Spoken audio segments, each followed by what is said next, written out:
Hi everyone, ये हमारा 2026 जो अभी लेटेस्ट एग्ज़ाम हुआ था जनवरी का, वो हम सॉल्यूशन है इसका एकदम प्रॉपर डिटेल के साथ एक्सप्लेनेशन देखेंगे। आपका यह एक आप जो क्वेश्चन देखोगे उसके साथ उसके बाद पूरी एक्सप्लेनेशन में वो पूरा टॉपिक दिया हुआ है। तो अगर नेक्स्ट टाइम जो अब हमारा एग्ज़ाम होगा उसमें वो आपके रिपीट होते हैं, क्वेश्चन रिपीट नहीं होते, मतलब उसी कॉन्सेप्ट में से आता है, तो आपका वो पूरा का पूरा एक क्वेश्चन के बाद एक टॉपिक रिवाइज हो जाएगा। प्लस ये हिंदी और इंग्लिश दोनों ही लैंग्वेज में दिया है, तो आप इसको आराम से खुद क्वेश्चन पढ़ के रिलैक्स होके समझ के आंसर करने की कोशिश कर सकते हो और इसको पूरे कॉन्सेप्ट को समझ सकते हो। तो शुरू करते हैं। देखो, ये हमारा सबसे पहले 51 नंबर का क्वेश्चन है, इससे पहले हमारे पेपर 1 के होते हैं।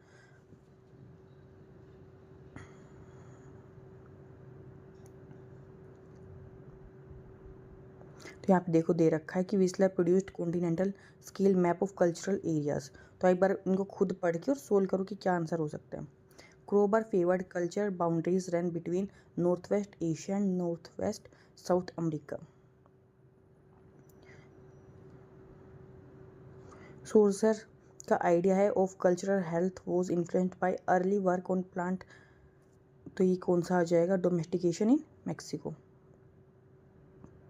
तो सोचिए, देखो कौन से इसमें हमारे ऑप्शन दो सही हो सकते हैं। अगर आपको कोई डिफिकल्टी और थी तो आप अब देखो हिंदी में दे रखा है, यहाँ से पढ़ सकते हो। सांस्कृतिक क्षेत्रों के संबंध में सही कथनों की पहचान कीजिए। विस्लर ने सांस्कृतिक क्षेत्रों का महाद्वीपीय पैमाने के मानचित्र तैयार किए।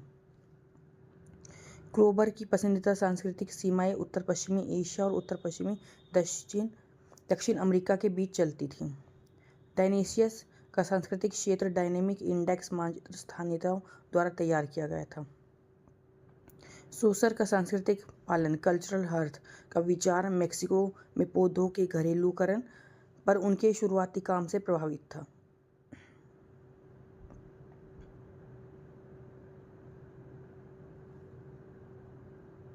देखो हमारा ऑप्शन आंसर राइट क्या हो जाएगा? A and D only. इसका हम डिटेल में देख लेते हैं। देखो मेन हम सबसे पहले देखेंगे कॉन्सेप्ट जो है हमारा कल्चरल एरियाज, ये क्या है कि हम ऐसा ज्योग्राफिकल रीजन देखते हैं जहाँ पे पॉपुलेशन ग्रुप शेयर करते हैं significant number of cultural trait, मतलब उनकी सिमिलर लैंग्वेज, रिलीजन, लाइवलीहुड, कुछ ना कुछ सिमिलर रहने का तरीका होगा वहाँ पे। ये जो मेन कॉन्सेप्ट था ये आया था कहाँ पे? अमेरिकन में स्टार्टिंग में, वहाँ की अर्ली 20th सेंचुरी में। फिर हम देख लेते हैं नेक्स्ट पॉइंट, क्लर्क विस्लर का कंट्रीब्यूशन क्या था। इन्होंने क्या है, अमेरिकन या एंथ्रोपोलॉजिस्ट थे और उन्होंने स्टार्टिंग में जो कल्चरल एरिया कॉन्सेप्ट था उनको particularly for native American group उनसे रिलेटेड बताया था। उन्होंने सक्सेसफुली डेवलप कर लिया था continental scale map classifying north America indigenous group based on shared substituents straight, जैसे कि कार्बस एरिया, बेसन एरिया, ये सारे सारे। अब देखो कार्ल सोसर और कल्चरल हर्थ। कार्ल सोसर जो थे वो father of American cultural geography इनको हम बोलते हैं। इनका जो फोकस शिफ्ट हो गया था टुवर्ड लैंड, ये cultural landscape and origin of cultural trade. उन्होंने क्या इंट्रोड्यूस किया? Concept of culture hearth. इसका क्या मतलब होता है? ज्योग्राफिक क्रेडल्स और source areas where civilisation began and from which innovative cultural practice spread. Sauer क्या आर्ग्यू करते हैं कि extensively that agriculture broke through did not happen randomly but in specific hearth, कि हर जगह नहीं हो रही रैंडमली, ये किसी स्पेशल जगह पे ही होगी। उन्होंने अपना सीजनल जो वर्क था agriculture, origin, plant distribution, domestication, इन सब पे करा इन्होंने। कहाँ पे? मैक्सिको और सेंट्रल एशिया अमेरिका से रिलेटेड। और क्या उन्होंने क्रॉप के ओरिजिन से रिलेटेड काम करा? मेज से रिलेटेड। अब देखो क्रोबर्स का फ्रेमवर्क हम देख लेते हैं। इन्होंने अपनी book cultural nature and area of native north America, इससे रिलेटेड इन्होंने देखा था, इस बुक में अपने बताया था। देखो हमारे क्वेश्चन में क्या दे रखा था कि एशिया से अमेरिका, लेकिन इन्होंने क्या बताया कि जो उनकी बाउंड्री थी ना वो नॉर्थ ईस्ट, जो वेस्ट हमारा एशिया यहीं तक थी, अमेरिका तक नहीं थी, तो उन्होंने यहीं के ही एरिया को बताया था। अभी हिंदी में आप देख सकते हो।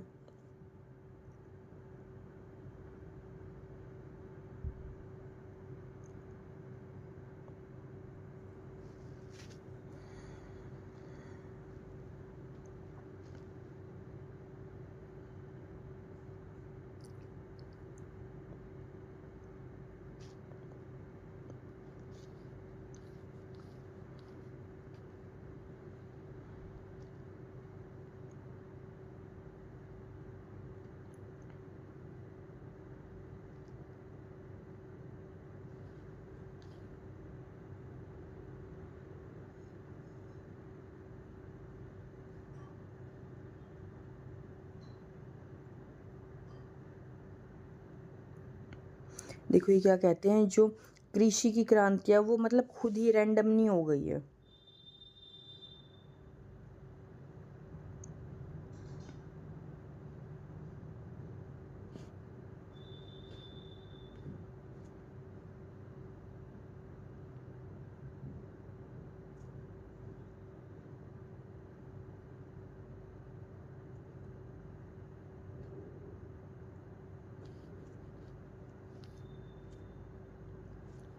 नेक्स्ट क्वेश्चन पढ़ो और इसका आंसर सोचने की कोशिश करो।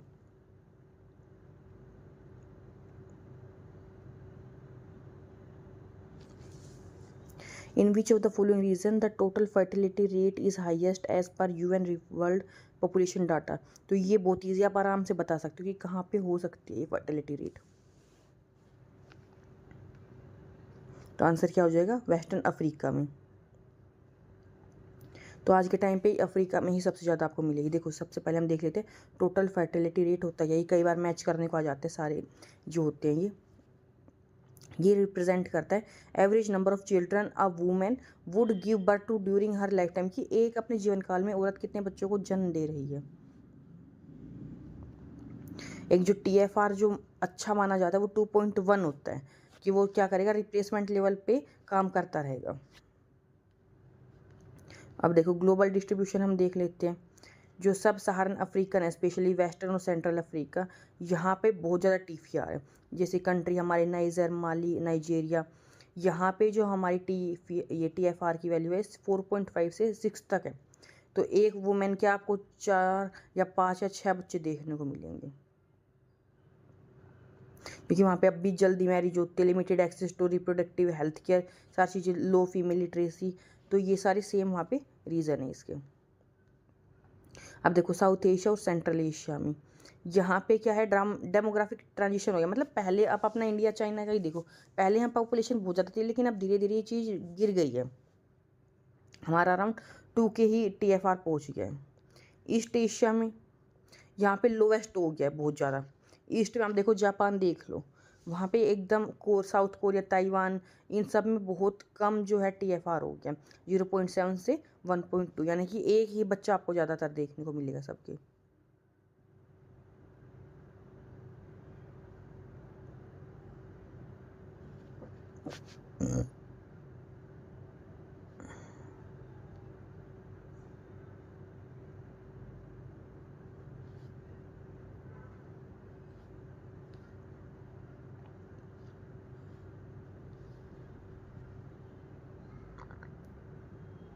अब देखो यहाँ पे हमारी 2 स्टेटमेंट दे रखी है, असर्शन और रीज़न। फर्स्ट में क्या कह रहे हैं, Arizona state of USA has most of the copper concentration mills and smelters. क्या कह रहे हैं, जो अरिजोना एरिया ना वहाँ पे बहुत ज़्यादा मिल्स है। रीज़न क्या है कि कॉपर कंसनट्रेशन और स्मेल्टर्स क्या होते हैं, बल्क रिड्यूसिंग इंडस्ट्रीज होते हैं। तो आप इसको सोचो क्या आंसर हो सकता है।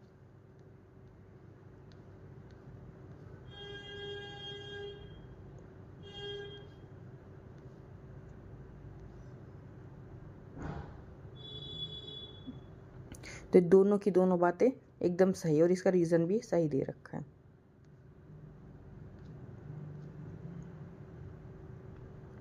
तो ये हमारा था अल्फ्रेड वेबर की थ्योरी है उससे रिलेटेड, वो यहाँ पे बताते हैं कि कहाँ पे हमारी इंडस्ट्रीज लगेगी।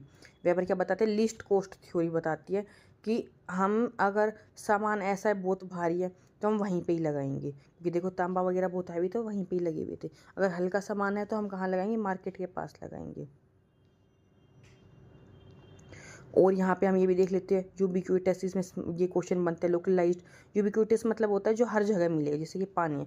लोकलाइज्ड मतलब कि एक प्रॉपर जगह पे मिलेगी, जैसे आयरन और कॉपर और हो गया। बल्क रिड्यूसिंग इंडस्ट्रीज़ क्या होती है, जो फाइनल प्रोडक्ट होता है ना वो क्या हो जाता है, बहुत कम हो जाता है। मतलब जो मेन रॉ मटेरियल था वो बहुत ज़्यादा हैवी था और जो फाइनल प्रोडक्ट बना वो कम हो गया एकदम। क्योंकि देखो हम कॉपर की बात कर रहे थे क्वेश्चन में, जो कॉपर का रॉ मटेरियल होता है ना वो बहुत हैवी होता है, उसमें मिट्टी वगैरह और चीज़ मतलब इम्प्योरिटीज मिक्स होती है। जब वो हम उसको प्योर कर लेंगे तो रियल में उसका बहुत 1-2% ही एक्चुअल कॉपर निकल के आता है। तो मैं इसको पूरे रॉ मटेरियल को उठा के लेके जाऊँ तो बहुत फालतू का काम होता है। तो हमें जहाँ से वो हम निकाल रहे हैं ना रो कॉपर को हम वहीं पे ही उसको प्योर करके फिर आगे लेके जाते हैं। अब हम एरिजोना के बारे में देख रहे थे, जो जगह दे रखी थी। ये क्या है, प्रीमियर कॉपर प्रोड्यूसिंग स्टेट है यूनाइटेड स्टेट की, home to massive proper copper deposits like Morenci, because copper processing is classical bulk reducing. तो यहाँ पे क्या होता है, बहुत ज़्यादा हमें मिलता है कॉपर, तो हमने यहीं पे मिल्स वगैरह लगा दिए। तो इसीलिए क्या कह रहे हैं, ये जो इनका वेबर का था लॉजिक यहाँ पे एकदम परफेक्ट बैठता है।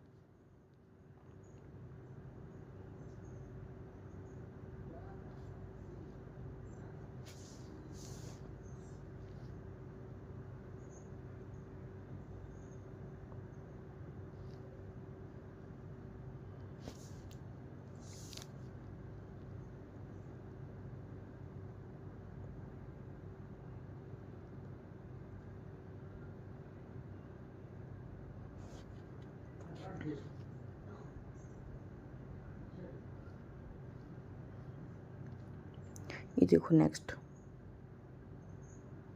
मार्केट बेस्ड जो मैकेनिज्म है directly part of Kyoto protocol.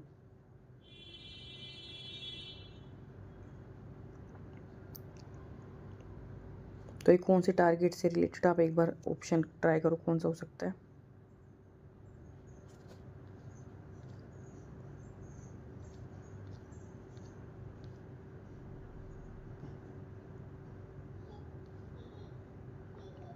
तो इसमें हमारा ए, बी और डी ये ऑप्शन सही है। अंतर्राष्ट्रीय उत्सर्जन व्यापार, इंटरनेशनल एमिशन ट्रेडिंग, फिर हमारा स्वच्छ विकास तंत्र यानी कि क्लीन डेवलपमेंट मैकेनिज्म, फिर संयुक्त कार्यान्वयन यानी कि जॉइंट इम्प्लीमेंटेशन।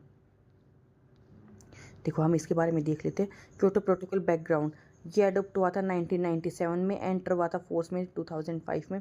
क्योटो प्रोटोकॉल जो है international treaty under the UNFCCC that committed industrialised nation annex 1 countries जो हैं to reduce green house gas emission based on the premises of common but differentiate responsibilities.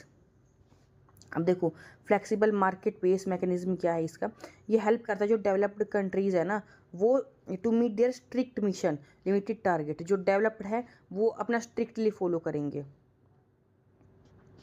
फिर क्या करता है, ये इंट्रोड्यूस करता है 3 innovative market based flexible mechanism की कैसे काम चीज़ें करेंगी। फर्स्ट है इंटरनेशनल एमिशन ट्रेडिंग, ये क्या करेगा, अलाउ करता है कंट्रीज़ को that have spare emission units to sell this excess capacity to countries that are over their target. तो जो अपने टारगेट से ज़्यादा हो चुकी है तो वो उनको बेच देते हैं जिनका कम है। दूसरा होगा क्लीन डेवलपमेंट मैकेनिज्म, ये क्या करता है, अलाउ करता है जो Annex 1 डेवलप्ड कंट्रीज़ है ना, implement emission reducing reduction project in non annex, मतलब अपने कंट्री में तो ये मान लो कुछ नहीं कर सकते, तो ये क्या करेंगे, डेवलप्ड कंट्रीज डेवलपिंग जो दूसरे कंट्रीज है छोटे गरीब, उनमें भी ये काम कर सकते हैं। ऐसे प्रोजेक्ट को क्या करते हैं, इनको सर्टिफिकेट मिलता है वहाँ पे रिड्यूस करने के लिए पोल्यूशन। फिर जॉइंट इम्प्लीमेंटेशन, ये अलाउ करता है Annex 1 कंट्रीज़ को। Annex 1 वाले जो कंट्री है वो डेवलप्ड बने की मतलब कि रिच हैं, जैसे कि यूरोप हो गया, बहुत क्लीन है, अब उनको कुछ करने की नीड नहीं है। डेवलपिंग में आ जाएंगे Annex 2 में जो अभी स्ट्रगल कर रही है कंट्रीज़। इसमें क्या कह रखे हैं, कुछ मॉडल्स दे रखे हैं और वो किसने दिए थे, तो यहाँ पे आप मैच कर सकते हो। मान लो नेक्स्ट ईयर या अब आपका जो नेक्स्ट एग्ज़ाम होगा उसमें सेम क्वेश्चन नहीं बने, लेकिन हो सकता है कोई एक मॉडल इन चारों में से भी आ जाएगा ना, तो आपका एलिमिनेट करने में हेल्प मिलेगी।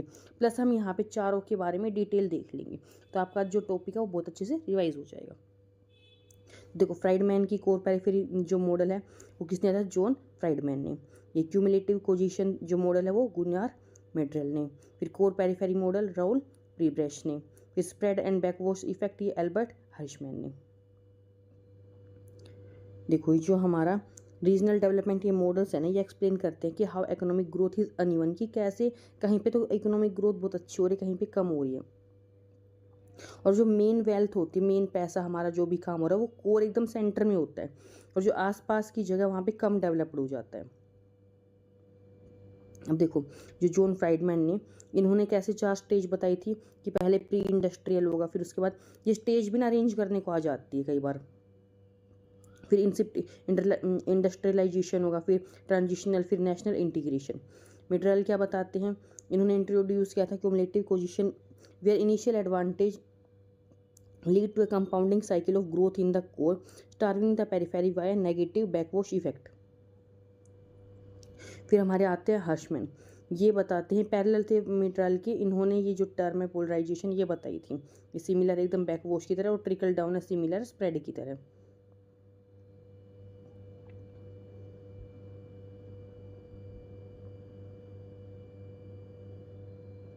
देखो हमने ये याद कैसे रखने हैं मॉडल्स, कोर पेरिफेरी का आप ऐसे याद रखोगे फ्राइड मैन की, कुछ हम फ्राइड कर रहे हैं बीच में कोर कुछ साइड में पेरिफेरी करके डिज़ाइन बना के जी। मेड्राल का मैस की तरह यानी कि नेगेटिव बैकवॉश बता रहा है। हर्षमैन का जैसे कि लास्ट में मैन आ रहा है यानी कि ट्रिकल डाउन बता रहे हैं। कॉमन मैन का क्या होता है, ट्रिकल डाउन होता रहता है। आप अपना हिंदी में भी देख सकते हो, यहाँ पे ये क्षेत्रीय विकास मॉडल बताते हैं कि आर्थिक विकास असमान क्यों होता है। धन उद्योग एक विकसित केंद्र में जमा हो जाते हैं जबकि पिछड़े परिधि परिफेरी क्षेत्रों से संसाधन खींचते चले जाते हैं। ये मैं नोट्स अपने टेलीग्राम पे भी डाल दूंगी और अगर आपको कोई और हेल्प चाहिए तो आप मेरे को वहाँ पे भी मैसेज कर सकते हैं। देखो हिंदी में आपके 4 चरण दे रखे हैं, औद्योगिक पूर्व, फिर प्रारंभिक, फिर समकरण, फिर राष्ट्रीय एकीकरण।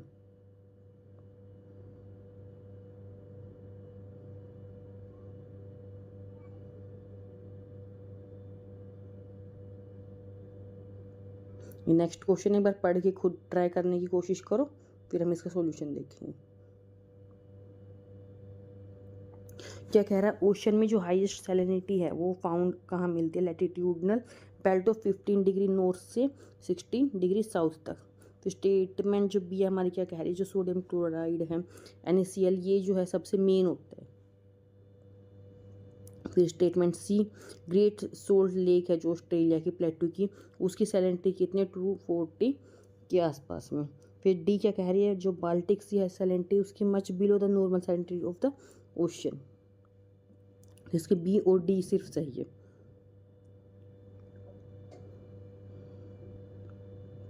देखो हम अपना कॉन्सेप्ट समझते हैं, जो कोर ओशन की सैलिनिटी होती है ना वो कैसे बैलेंस बन के रखते हैं कि एवोपरेट वहाँ पे कितना हो रहा है प्लस वहाँ पे फ्रेश वाटर कितना आ रहा है। तो यहाँ पे देखो हमारा फर्स्ट स्टेटमेंट में क्या दे रखा था कि 15 डिग्री नॉर्थ से 10 तक यहाँ पे बहुत ज़्यादा सैलिनिटी मिलेगी। अब आप खुद सोचो इक्वेटर पे बहुत ज़्यादा बारिश होती है, फ्रेश वाटर आता है, तो वहाँ पे सैलिनिटी ज़्यादा हो ही नहीं सकती।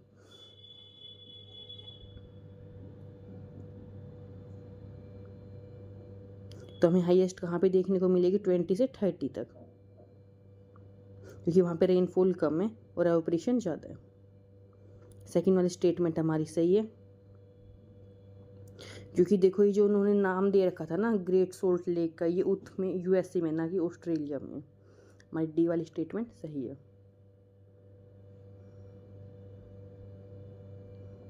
देखो हमने कैसे एलिमिनेट करना है, जो उन्होंने प्रॉपर नाम दे रखा था लेक का, तो क्या करेंगे गलत लोकेशन दे देंगे, तो हमको हल्का फुल्का आइडिया होना चाहिए लोकेशन का।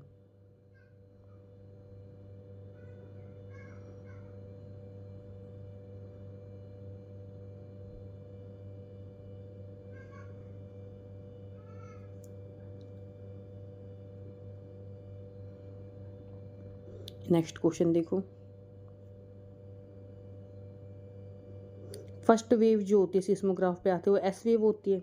तो ये बहुत सिंपल सा कॉन्सेप्ट है, आराम से बता दो कि ये गलत है, क्योंकि हम नाम ही जो प्राइमरी वेव जो सबसे पहले आएंगे उसका नाम हमने प्राइमरी वेव्स रखा हुआ है, तो गलत। आप एलिमिनेट कर दो पहले ऑप्शन को। स्टेटमेंट बी ये बता रखी है 1935, तो ये हमारा सही है। सी वाला भी सही है, रिक्टर स्केल हमारा यूज होता है। डी भी सही है। अर्थक्वेक जनरली हमारा क्या होता है, स्प्रेडिंग और converging boundaries of lithosphere plate पे।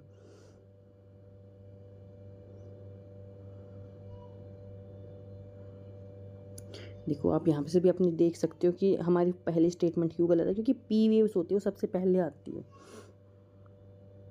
सेकंड पे सेकेंडरी आती है।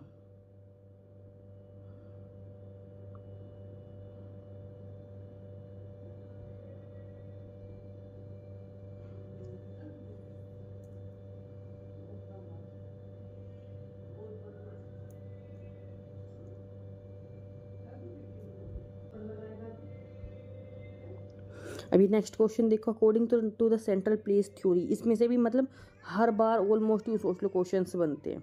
तो आपने बताना कि कौन सी के वैल्यू बतानी है कौन सी है। K3 4 7 12 ये होती है, तो हमारा ऑप्शन क्या हो जाएगा इसका K4। देखो इन्होंने अपनी थ्योरी दी थी 1933 में, ये एक्सप्लेन करते हैं size distribution spacing of urban settlement. के वैल्यू बताती है कि उनका मार्केट एरिया कैसे सर्व कर रहा है। K3 मतलब marketing principle, lower order place are located at the vertical और corner of the hexagon. K4 आप ऐसे याद रखते हो, देखो गाड़ी में 4 पहिए होते हैं, यानी कि K4 हमारा किससे रिलेटेड, ट्रैफिक या ट्रांसपोर्ट से रिलेटेड है। 3 मार्केट, 7 एडमिनिस्ट्रेशन,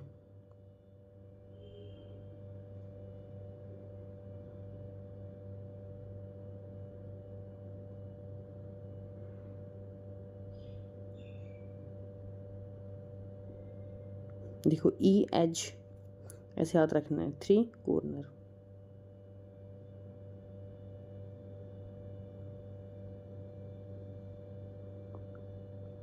हमारा नेक्स्ट क्वेश्चन, ये हमने कंट्रीज को मैच करना है उनकी बायोमास के अकॉर्डिंग।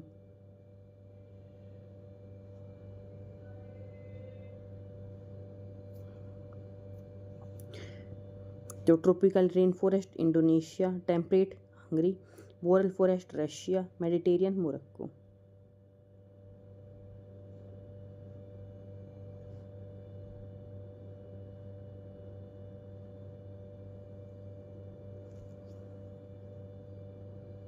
तो आप ये याद रखो, ट्रॉपिकल रेन फॉरेस्ट कहाँ कहाँ मिलेगी, इंडोनेशिया ये लोकेट करती है right on the equator, hyper ये बायोडाइवर्स हैं, टेम्परेट ग्रासलैंड हंगरी, बोरल टैगा ये रशिया में, मेडिटेरियन हमारा मोरक्को में।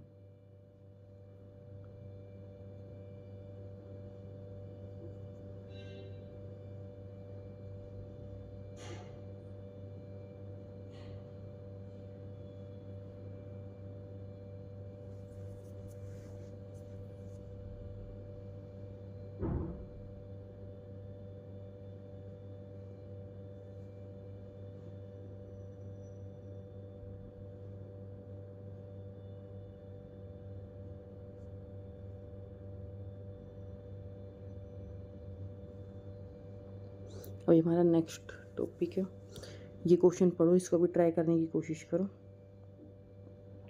देखो आर्टिकल है हमारा ट्रांसपोर्टेशन और रीजनल फ्रेमवर्क, तो ये किससे रिलेटेड है, हमारा ये हो जाएगा उलेमान से।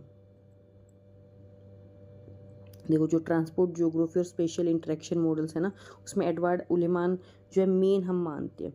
वो देखते हैं transport network not just as a physical road but as a visual structure lines that shape regional economics. उन्होंने क्या इंट्रोड्यूस किया था, classic triad for spatial interaction that underpin the exact framework. इन्होंने क्या बताया था, सप्लाई डिमांड जो mismatch होती है रीजन के बीच में, कॉम्प्लीमेंट्री हम इसको बोलते हैं, इंटरवेनिंग अपॉर्चुनिटी, एक attractive alternative closer to home, फिर है transferability, the cost ease of moving the good. देखो मतलब एक जगह वर्कर है एक जगह जॉब है, तो एक दूसरे को कॉम्प्लीमेंट करें, इंटरवेनिंग अपॉर्चुनिटी कि वहाँ पे वो पास हमारा पड़ रहा है तो एक अपॉर्चुनिटी की तरह हम उसको यूज़ कर सकते हैं। तो देखो ये हमारा क्वेश्चन नंबर 61।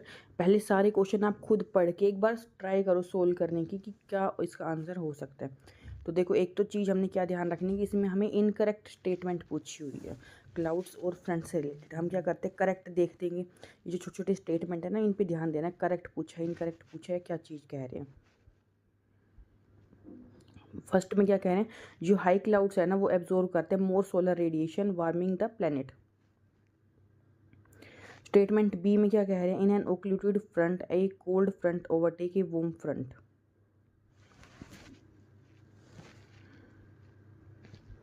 भी नेक्स्ट स्टेटमेंट देखो, सी में when warm air invades cold current the boundary is a cold front. Statement D हमारी कह रही है, cyclone are often filled with fair weather system. तब इनको एक बार सारी को ध्यान से पढ़ो, कौन सी सही हो सकती है कौन सी गलत हो सकती है।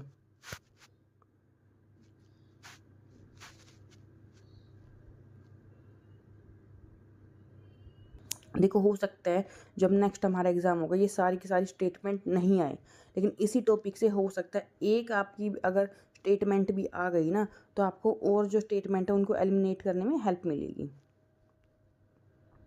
तो ये देखो आप इससे रिलेटेड चीज़ें देख सकते हो। और देखो हमारी स्टेटमेंट ए जो है वो इनकरेक्ट थी। क्यों? क्योंकि जो हमारे हायर क्लाउड्स होते हैं ना वो क्या करते हैं, पास कर जाते हैं, वो इतनी ट्रैप नहीं कर पाते हीट को। जो लोअर लेवल पे हमारे क्लाउड्स हैं वो हीट को एब्जॉर्ब करते हैं। स्टेटमेंट बी हमारी एकदम सही थी। फिर सी देखो, सी इनकरेक्ट है क्योंकि when warm air actively advance and displace old current the boundary is called a warm front not a cold current. वहाँ पे आपको कोल्ड फ्रंट दे रखा था। सी भी हम डी भी हमारी इनकरेक्ट करेक्ट हो जाएगी। जो साइक्लोन्स है आर लो प्रेशर सिस्टम, ये क्योंकि राइजिंग एयर इसमें होती है। कोल्ड फॉर्मेशन मतलब वहाँ पे क्या दे रखा था कि देखो आपका एकदम प्लेन जो है वेदर होता है डी में, फेयर वेदर। तो फेयर वेदर तो होता ही नहीं है।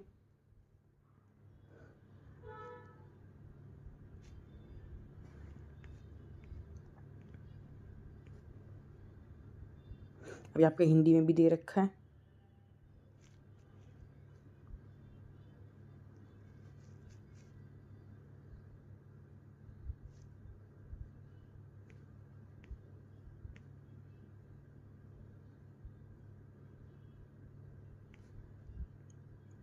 नेक्स्ट क्वेश्चन,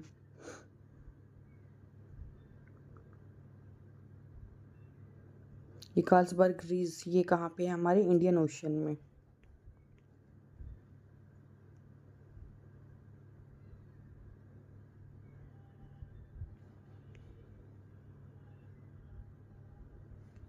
ये सेपरेट करते हैं Arabian sea to the north from the Somali basin to the south, running diagonally across the Indian Ocean।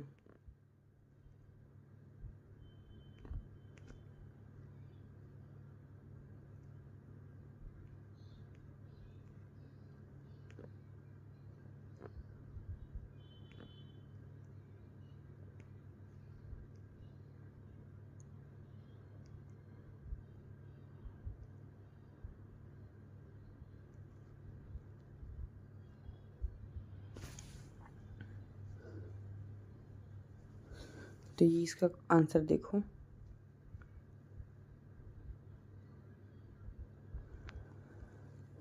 तो प्राइमेसी कहाँ पे ज़्यादा है? हमारी वेस्ट बंगाल में।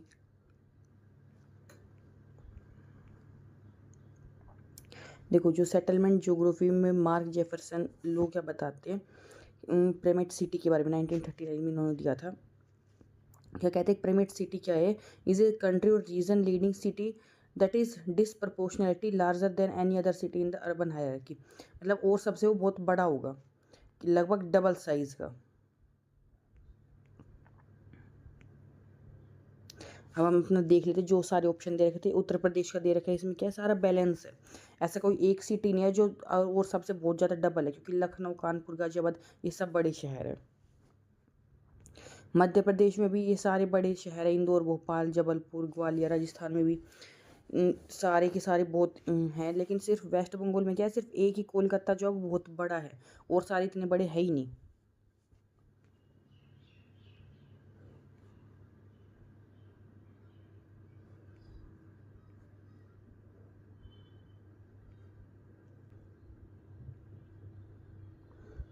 अब देखो अरेंज करना है हमने Indian environmental laws project in chronological order of their initiation. सबसे पहले कौन सा एक्ट आया फिर कौन सा आया? Biological diversity act, air, water और फिर प्रोजेक्ट टाइगर। तो सबसे पहले हमारा आ जाएगा सी, वाटर।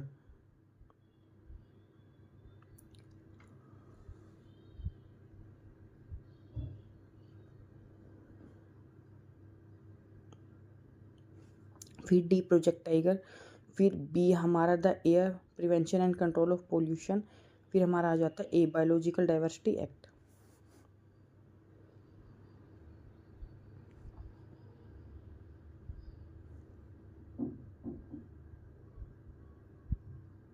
देखो हमारे एनवायरमेंटल ज्योग्राफी और जो इंडियन के जो ये हैं एनवायरमेंटल डिफेंस एक्ट, ये 1970 के बाद आए हैं। टाइमलाइन आपने याद रखनी है। वाटर एक्ट ये है 1974। फिर project tiger 73, air act 81, biological diversity act 2002।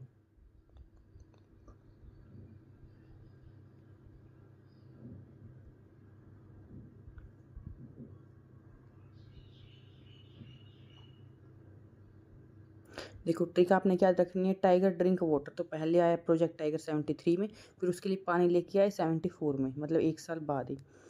फिर यहाँ पे देखो वाटर 74, फिर उसके बाद एयर का 81, बायोडाइवर्सिटी 2002। पहले लिक्विड, फिर गैस, और फिर पूरा सिस्टम वो हमारा इकोसिस्टम से रिलेटेड आया है।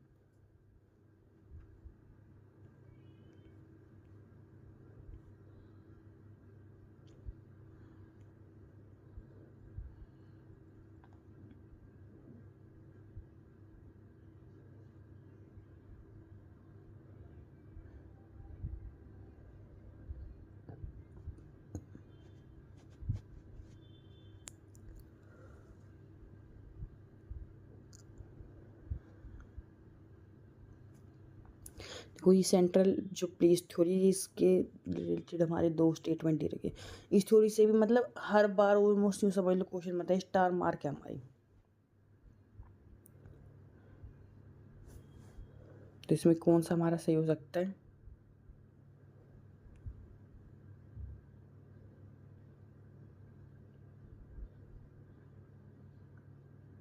देखो A is not correct but R is correct, क्योंकि ये देखो डेमोग्राफिक हायरार्की के ऊपर डिपेंड नहीं है। फिर सेकंड क्या है, no settlement can cluster to be centre place unless it has a complementary area. ये हमारी सेकंड वाली सही है रीज़न। देखो फर्स्ट में अपना ये कॉन्सेप्ट समझो, क्या कह रहे हैं ये, the theory relies on the functional hierarchy of urban nodes rather than simply counting head और पॉपुलेशन। मतलब पॉपुलेशन नहीं देखनी है हमने, उसका फंक्शन के हिसाब से इन्होंने कर रखी है एडजस्ट वो।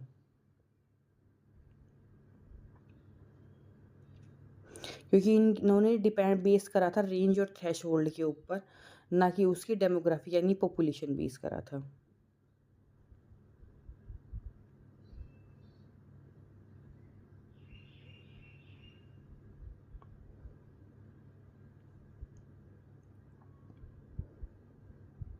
हमने क्या ध्यान रखना है, सेंट्रल पेज थ्योरी वो कम्प्लीटली सर्विस गुड बिजनेस इन सब से रिलेटेड है वो।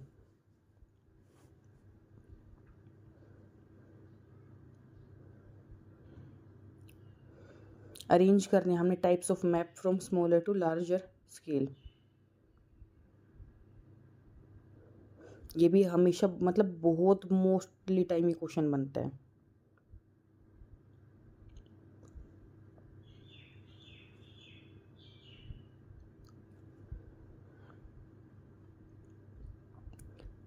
देखो सबसे पहले हमारा क्या हो जाएगा, इंच शीट।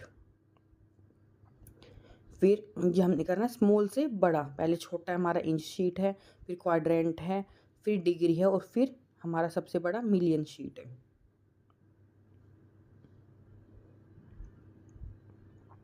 तो लार्ज स्केल मतलब कि छोटे, उसमें डिनोमिनेटर होंगे शो स्मॉल डिटेल्स, जैसे कि टोपो शीट हो गई। स्मॉल स्केल मतलब कि लार्ज इसका डिनोमिनेटर होगा, और इसमें क्या हो जाएगी, बहुत मैसिव एरिया दिखाते हैं डिटेल, जैसे कि वॉल मैप हो गए।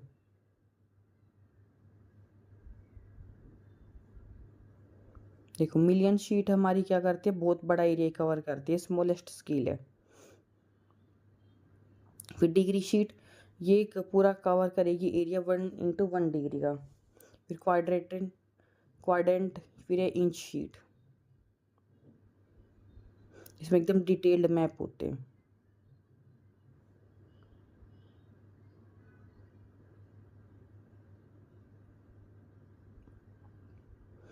देखो मिलियन ये नहीं है कि मिलियन बहुत बड़ा नंबर है तो ज़्यादा हो गया, मिलियन क्या है, ये छोटा स्केल हो जाएगा हमारा अपोजिट।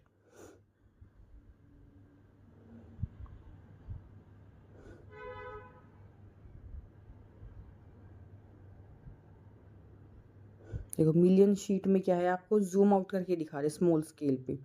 क्वाड्रेंट इंच में क्या है, शोज योर स्पेसिफिक विलेज, मतलब एक आपको छोटा सा एरिया दिखेगा। जूम इन, ये जूम आउट था मिलियन में।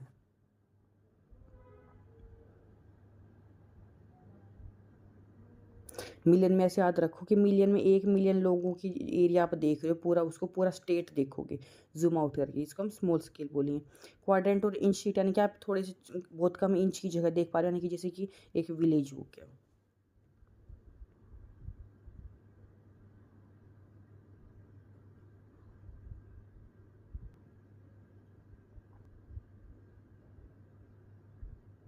तो हमने बताया लेटरल प्लेनेशन जो है वो सबसे पहले जीके गिलबर्ट ने बताया था, और सेकंड में क्या कह रहे हैं, कॉन्सेप्ट ऑफ जो पेडिप्लेनेशन है वो किंग से रिलेटेड है। तो क्या है, दोनों की दोनों स्टेटमेंट जो हमारी सही है।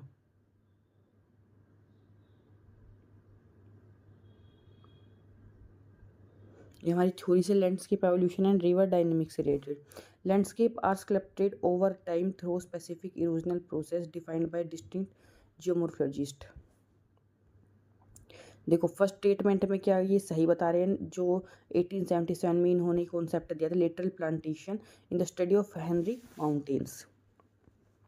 इन्होंने क्या बताया था, rivers do not just cut downward as they reach a gradient state, they cut, ये साइड में भी काटती चलती है। Eroded valley walls to flatten out surrounding landscape into a plain. तो उन्होंने पहली बार ये चीज़ें बताई थी कि नदियाँ सिर्फ नीचे ही नहीं काटे, साइड में से भी काटे। गिलबर्ट आपने याद रखना ये। फिर एलसी किंग, इन्होंने पेडिप्लिनेशन साइकिल बताई थी। इनका वर्क था एरिड और सेमी एरिड जो लैंडस्केप है अफ्रीका के, वहाँ पे ये पूरा एक्सप्लेन करते हैं, स्क्रैप रिट्रीट को, पेडिमेंट को, सारा का सारा बताते हैं। देखो पेनिप्लेन रिलेटेड हमारा WM डेविस से। Humid region down wasting, pediplain है LC King, arid region back wasting, scrap retreat. Peneplain ये है क्रिक में। इजी, सबसे पहले देखो डेविस का मॉडल आया था पेनी प्लेन, फिर किंग का पैडी। अब देखो पैडी किससे रिलेटेड होता है, पैरों से पैडी क्योर करवाने जाते हो ना, और किंग के पैरों में हम झुकते हैं, तो किंग का पैडी हो गया, पेनी डेविस का हो गया। पेन, अब ऐसे याद रखो, हम पेन केक पेन में बनाते हैं, क्रीक में मतलब ऐसे कुरकुरे कुछ चीज़ बना रहे हैं पेन में, हम क्रीक में।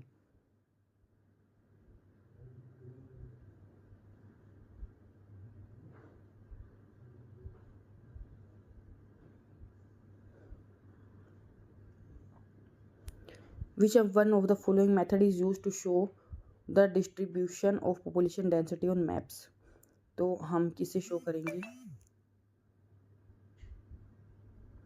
डिस्ट्रीब्यूशन ऑफ, हम पॉपुलेशन दिखाते हैं कोरोप्लेथ मेथड से।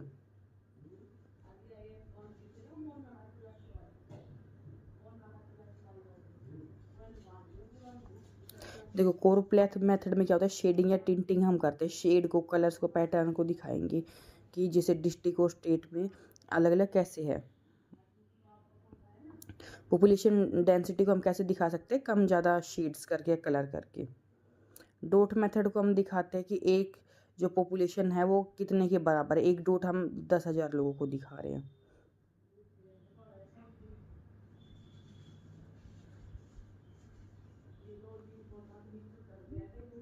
आइसोप्लेथ हम लाइन कनेक्ट करके दिखाते हैं इक्वल वैल्यू की।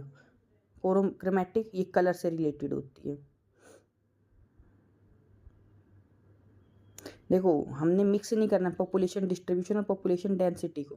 पॉपुलेशन डिस्ट्रीब्यूशन हम दिखाएंगे डॉट मेथड से, देखो डी से डिस्ट्रीब्यूशन, डी से डॉट मेथड।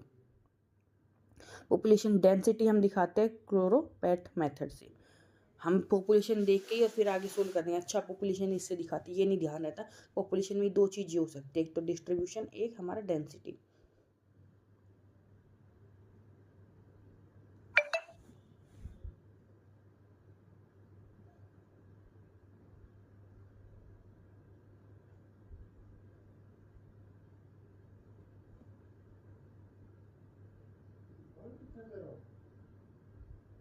ये देखो, who among the following scholars first use the term pragmatic possibilism. तो सबसे पहले किसने यूज करा था, जॉर्ज टैथम ने। ये हमारा टॉपिक है डिटरमिनिज्म और पॉसिबिलिज्म।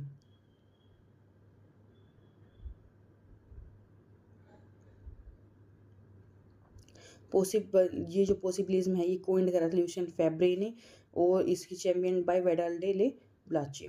स्टॉप एंड गो ये है हमारे coined by Griffith Taylor as a middle path.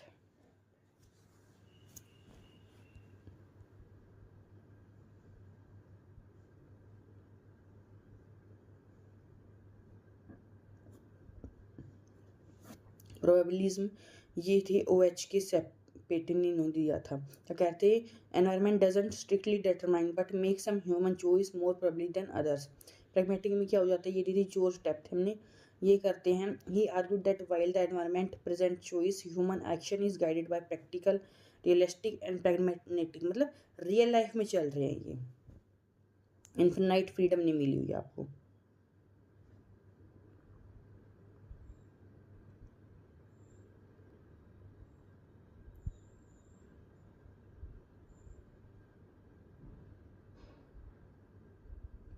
तो आप ये ट्रिक से याद रख सकते हो इसको।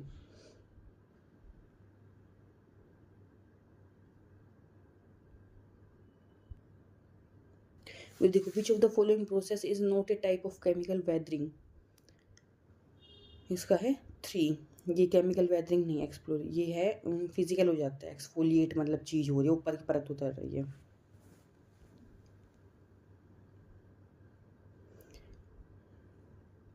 देखो, केमिकल वेदरिंग हमारे आते थे कार्बोनेशन, इसमें कार्बोनिक और एसिड रिएक्ट करते हैं रॉक के साथ, जैसे कि लाइमस्टोन। सॉल्यूशन में सोल्यूबल जो मिनरल होते हैं वो घुल जाते हैं वाटर में। ऑक्सीडेशन में ऑक्सीजन रिएक्ट करता है आयरन रिच मिनरल के साथ। फिजिकल में हमारा ये आ जाता है एक्सफोलिएशन।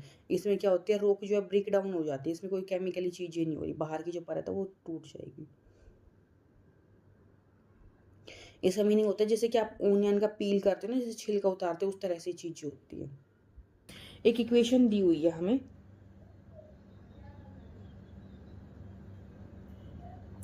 पीजे A11 X1 A12 X2, ये पूरी दी हुई है। तो A11 रिफर टू, इसमें क्या चीजें आ जाएंगी, हमारा आंसर क्या है, A11 क्या है, लोडिंग्स। अब देखो, अगर मान लो ये अब तक आपको नहीं आता था, हमारा PYQ करने का क्या फायदा है कि इन चारों टर्म में से हमें ये समझना है ये है क्या क्या हो सकता है। नेक्स्ट अब जो हमारा आने वाले एग्जाम है उसमें अब क्या टर्म इन्हीं में से घुमा के पूछी जा सकती है, तो ये हम पूरा कॉन्सेप्ट अब समझ लेते हैं क्या चीज ये। देखो क्या कह रहे हैं, इस इक्वेशन में हम क्या देख रहे हैं, फैक्टर एनालिसिस का ये क्वेश्चन है। इसमें प्रिंसिपल कंपोनेंट एनालिसिस यहाँ पे बताए हुए हैं। तो पीजे जो है, इसमें पीजे का मतलब यहाँ पे है प्रिंसिपल कंपोनेंट, और X1 X2 X के जो लिखे हुए ये हमारी ओरिजिनल वेरिएबल्स है, और ये जो A11 A12 है ये हमारे कोफिशिएंट है। ये इंडिकेट करते हैं वेट, इंडिकेट को करेंगे जो कोरिलेशन दिखा रहा है ओरिजिनल वेरिएबल और जो कंपोनेंट है उनके बीच में। तो स्टैटिस्टिकल टर्म में इस ये क्या है, जो वेट है वो दिखा रहा है फैक्टर लोडिंग को, A11, क्योंकि हमसे यही पूछा गया था। तो अब करते हैं अपना नेक्स्ट क्वेश्चन।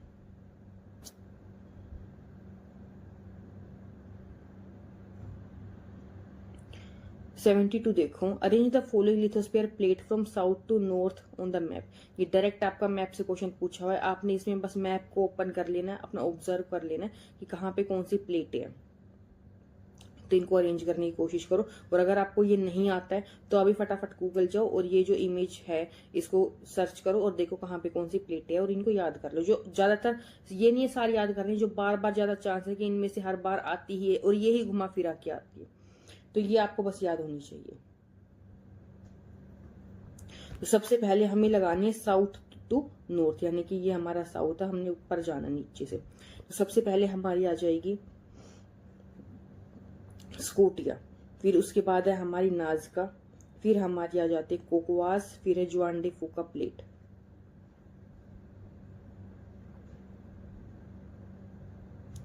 तो एक बार हम इनको देख लेते हैं कहाँ कहाँ पे है।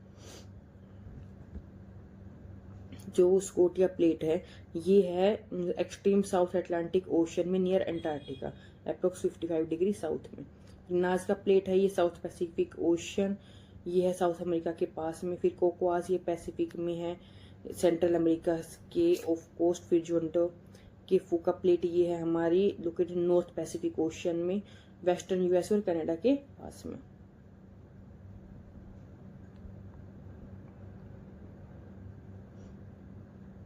अब हमने यहाँ पे बताना है capital city of which of the following state is located in the least earthquake hazard sensitive zone. तो इसका भी आपने मैप याद रखना है कि पूरा मैप बना होता है कि कौन से जो स्टेट है हमारे किस जोन में है। तो देखो सबसे कम अर्थक्वेक यहाँ आने के चांस है वेस्ट बंगाल, महाराष्ट्र, मिजोरम, छत्तीसगढ़। तो हमारा इसका आंसर हो जाएगा छत्तीसगढ़। अब हम इसके सारे का देख लेते हैं डिटेल में। देखो मिजोरम आइजवाल ये फॉल करता है हमारे जोन 5 में। जोन 5 हमारे क्या है, very high active risk zone होता है। फिर हमारा वेस्ट बंगाल कोलकाता ये है जोन 4 में आता है, हाई रिस्क है। महाराष्ट्र मुंबई जोन 3 में आता है। छत्तीसगढ़ हमारा 2nd जोन में आता है। तो अगर नेक्स्ट जो हमारे अब एग्जाम आएंगे इसके आसपास का एरिया पूछ लेते तो आपको अंदाजा लग जाएगा, अच्छा तो ये कौन से जोन में फॉल कर रहा था एरिया।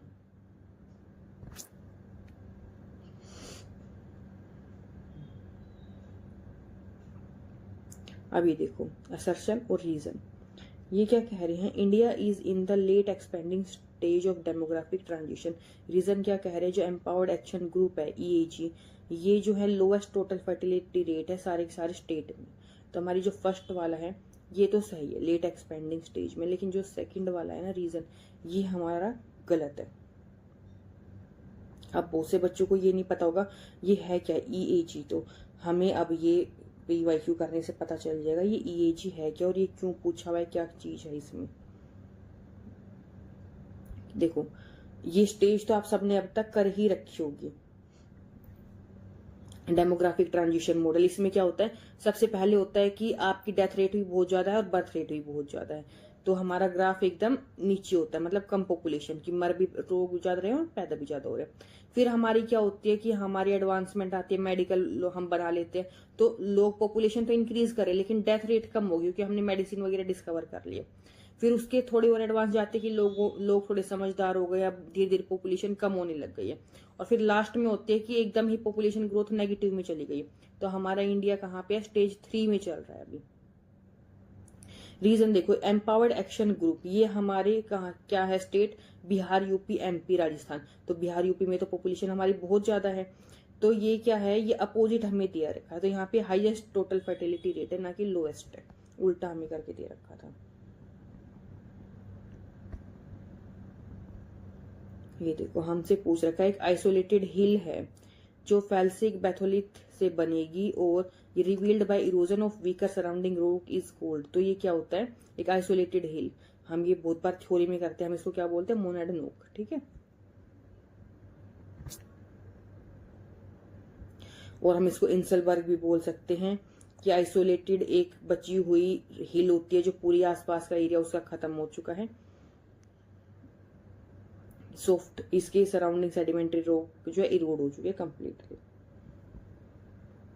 अब हमारा 76 देखो, which of the following soil order is found in the Deccan प्लेटी ऑफ वेस्टर्न इंडिया। तो हमारा वर्टिसोल्स, हिस्टिसोल्स, ये मोलिसोल्स, इंसेप्टिसोल्स, तो हमारा क्या हो जाएगा इसमें। देखो इसका आंसर हमारा क्या है, वर्टिसोल्स। डेक्कन में हमने याद रखना है वर्टिसोल्स, अगर आपको अभी तक नहीं पता था तो आपने नोट्स में नोट डाउन कर लो। अब देखो डेक्कन प्लेट्यू जो है हमारा, ये सबको पता है, वहां पे ब्लैक कॉटन सोइल हमें मिलती है, इसको हम रेगोर भी बोलते हैं।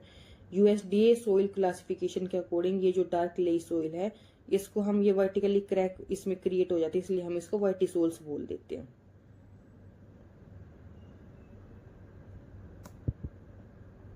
अभी आपने लिस्ट मैच करनी है, किसका कौन से मैच हो रहा है।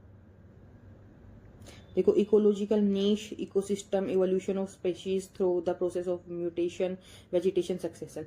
मैच वाले जो क्वेश्चन होते हैं उनमें हमारा क्या फायदा होता है, जरूरी नहीं है आपको सारे के सारे आए, आप एक दो भी ऑप्शन आ रहे हैं ना तो आप उन्हीं की हेल्प से एलिमिनेट करने की कोशिश, और जो मेन हमारा ऑप्शन है वहां तक पहुंचने की कोशिश कर सकते हो आराम से। तो देखो इसमें से सारे ऑप्शन देखो, इकोसिस्टम का बहुत आराम से आप सब लोग बता सकते हो, फिर इकोलॉजिकल नीश का भी बता सकते हो क्या होता है। तो सबसे हम पहले इकोसिस्टम का फाइंड आउट करने की कोशिश करते, तो हमारा इकोलॉजी ये हो जाएगा, इकोसिस्टम हमारा टेंसले, ये हमें पता है। फिर नीश का हमारा हो जाएगा एल्टोन, evolution of species through the process of mutation, ये हमारा है डिवर्सिस, ये हो जाएगा वेजिटेशन सक्सेशन, ये है क्लीमेंटिस।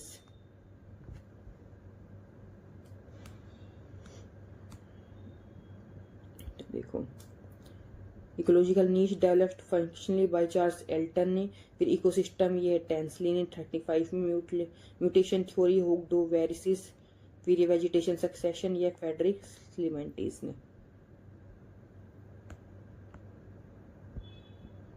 अब देखो, the angle of repose refer to, angle of repose पूछा है आपसे, तो रिपोज हमारा क्या हो जाता है, सारे ऑप्शन पढ़ने की कोशिश करो और फाइंड आउट करो कि ये क्या चीजें बता रखी है।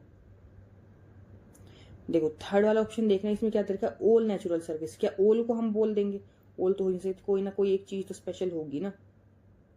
फर्स्ट वाला देखो कि minimum slope angle which allow debris to stay in place without movement, कि कम से कम इतना मूवमेंट।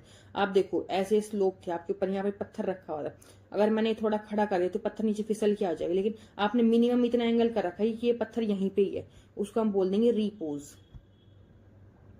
फिर देखो सेकंड में क्या कह रहे हैं, मैक्सिमम स्लोप, कि वो डेब्रिस मूवमेंट करेगी, तो मैक्सिमम स्लोप की हम बात ही नहीं करेंगे कि वहां से वो मूव करेगा। थर्ड हमने ओल देख के हटा लिया, his slope that are covered with residual regolith which degrade downward into solid and under, तो यहाँ पे हिल स्लोप की बात हम नहीं कर रहे हैं, हम यहाँ पे एंगल की बात कर रहे हैं, तो हमारा फर्स्ट जो सही हो जाएगा।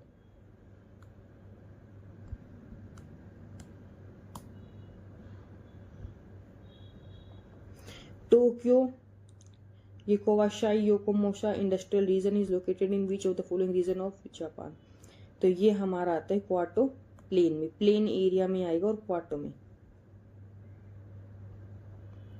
देखो ये जापान का लार्जेस्ट फ्लैट और अर्बनाइज्ड जो है कोस्टल प्लेन है।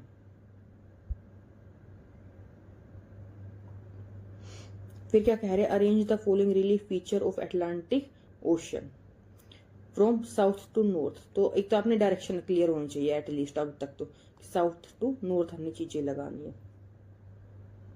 सबसे पहले हमारा आ जाएगा वेल्विस रिज, फिर हमारा आ जाएगा रोमांची डीप, फिर हमारा आ जाएगा डोल्फिन रिज, फिर है D वेवले Thompson ridge.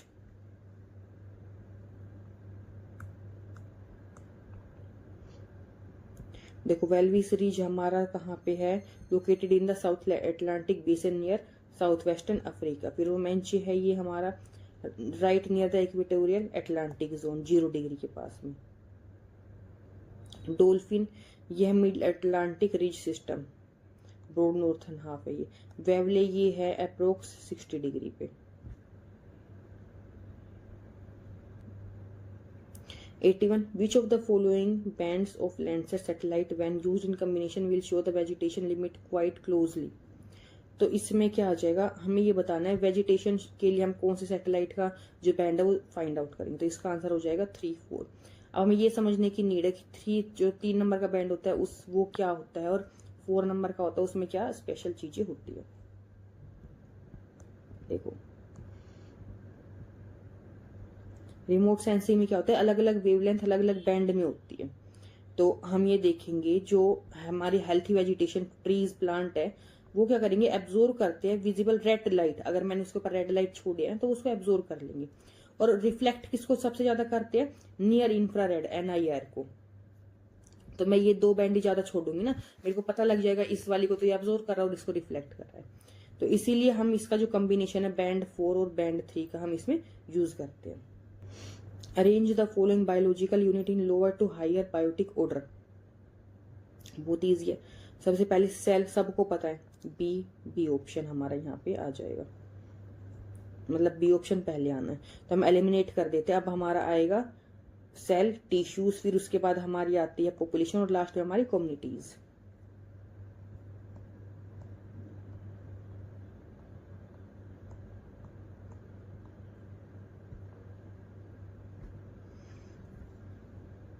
Arrange the publication of following industrial location theories in correct sequence from oldest to latest, पुरानी से नहीं, तो देखो सबसे ओल्डेस्ट आप सबको पता है हमारी कौन सी होती है, वेबर की थ्योरी हम लोग पढ़ते हैं, पुरानी है सबसे।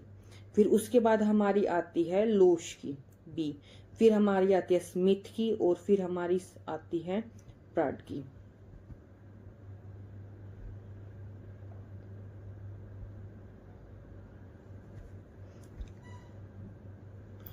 वेबर की थ्योरी जो थी लोकेशन ऑफ इंडस्ट्रीज वॉज, ये कब आई थी, जर्मनी 1909 में लीस्ट कोस्ट अप्रोच के ऊपर।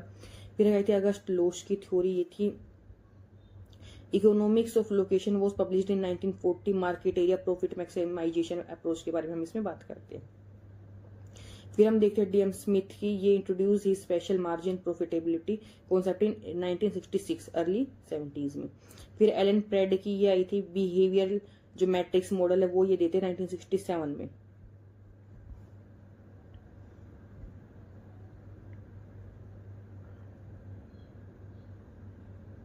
देखो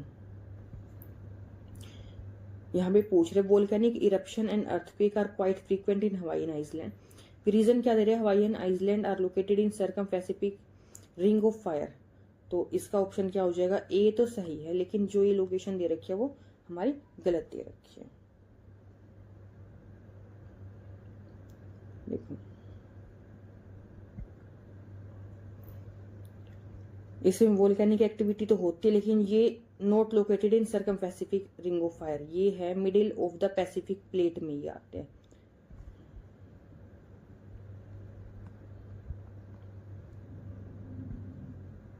next identify those agricultural region of Whittlesey 1936 which are important in the less developed countries LDCs में जो इम्पोर्टेंट होते हैं। तो शिफ्टिंग कल्टीवेशन, पेस्टोरल, कॉमर्शियल और कॉमर्शियल। तो हमने लेस डेवलपमेंट में देखनी जो बहुत पैसे लगने वाली एक्टिविटी है ना वो हमने इसमें से रिमूव कर देनी है।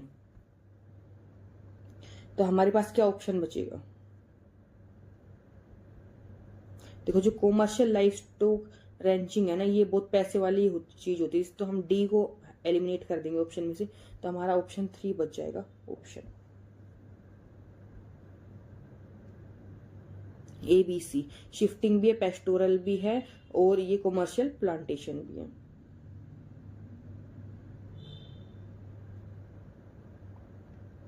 और आपने इनके बारे में और डिटेल देखनी है। देखो शिफ्टिंग कल्टीवेशन और पेस्टोरल ये क्या है, ट्रेडिशनल है, बहुत पहले से चीज चली आ रही है। ट्रॉपिकल जोन में ये एरिड रीजन में होते हैं। कॉमर्शियल प्लांटेशन क्या है, नया कॉन्सेप्ट है लेकिन ये कॉलोनियल पावर, ब्रिटिशर्स भी हमारे यहाँ पे प्लांटेशन करते थे तब से चीजें है, जैसे कि टी, रबर, कॉफी प्लांटेशन हमारा तब से होता आ रहा है। कॉमर्शियल जो लाइफ स्टॉक है ना वो अभी एकदम हाईली है और इसमें बहुत ज्यादा हमें पैसे लगाने पड़ते हैं।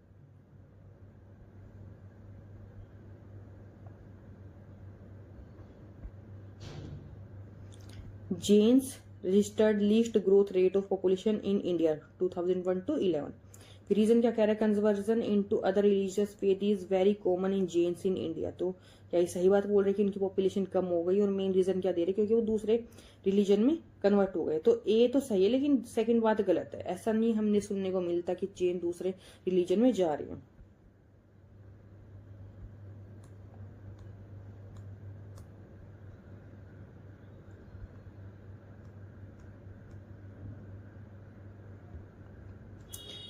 Measured on the basis of actual temperature and wind speed के हिसाब से हम किसको नापते, ये है विंड चिल इंडेक्स, ये होता है। देखो इसमें हम कैसी चीजें नापते हैं कि how cold it actually feel, कि हमें कितना फील हो रहा है आउटडोर टू ह्यूमन सीन के ऊपर। हम मैथमेटिकली क्या करेंगे, इसको कंबाइन करते हैं एक्चुअल एयर टेम्परेचर को विंड स्पीड को। देखो एक तो कितना है टेम्परेचर, और अगर हवा चल रही होती है तो हमें कम महसूस चीजें होती है मौसम का, तो हवा भी, विंड जो स्पीड है उसको भी हम इसमें मेजर करके देखते हैं। देखो और बाकी की जो वर्ड है हम एक बार वो देख लेते हैं। रिलेटिव ह्यूमिडिटी, टेम्परेचर और मॉइस्चर हम इसमें काम देखते हैं। हीट इंडेक्स में टेम्परेचर और ह्यूमिडिटी देखते हैं। और चिल इसमें हम देखते हैं टेम्परेचर, विंड स्पीड और कितना ये कोल्ड है।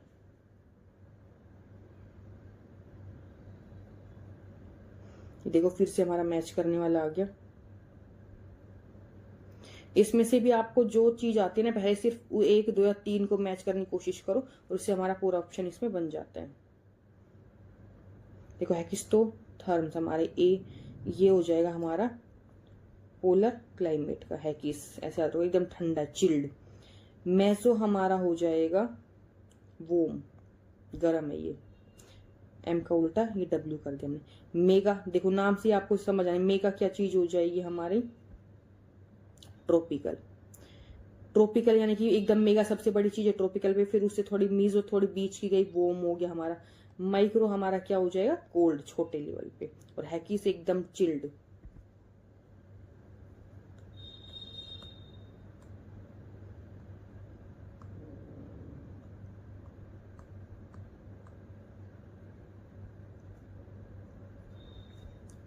तो हमने लाइन से लगाने सीक्वेंट ऑक्यूपेंस, लेबेंसरम, टियोलॉजिकल अप्रोच, टोफूलिया। तो इनका मीनिंग क्या हो जाएगा? आपको एटलीस्ट इनमें से एक दो टर्म का तो पता ही होना चाहिए। और फिर हम इनको देखते हैं कि कैसे हमने लाइन में लगाई। तो सबसे पहले हमारा आ जाएगा सी, टियोलॉजिकल अप्रोच सबसे पुरानी थी। फिर हमारा आ जाता है लेबेंसरम, फिर हमारा आ जाएगा सीक्वेंट ऑक्यूपेंस। देखो इन दो का तो आपको, बी और सी का तो सबको पता होगा। फिर डी हमारा टोफोफिलिया। अब इनका मीनिंग देख लेते हैं।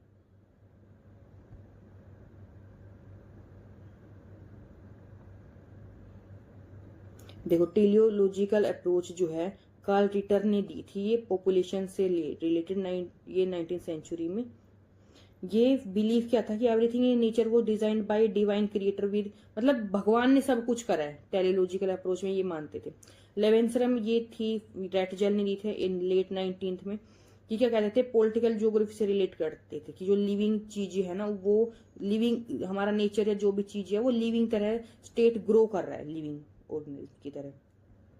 फिर हमारी आती है सीक्वेंट ऑक्यूपेंस, ये विटलिसी ने दी थी। ये डिस्क्राइब करती है how successive human culture leave historical layer on a single landscape over time, कि टाइम के साथ इंसान अपनी छाप कैसे छोड़ता चलता है। फिर टोपोफोलिया, ये कोइंड पॉपुलराइज्ड ह्यूमनिस्टिक ज्योग्राफी, की आप जिसे कहते हैं कि मानवता अपना, वो सारी चीजें। ये यू फांटिया 1974 में भी इन्होंने ये इसको अफेक्ट करा था। मतलब इमोशनल बॉन्ड कनेक्ट कर रहे हैं पीपल का प्लेस के साथ।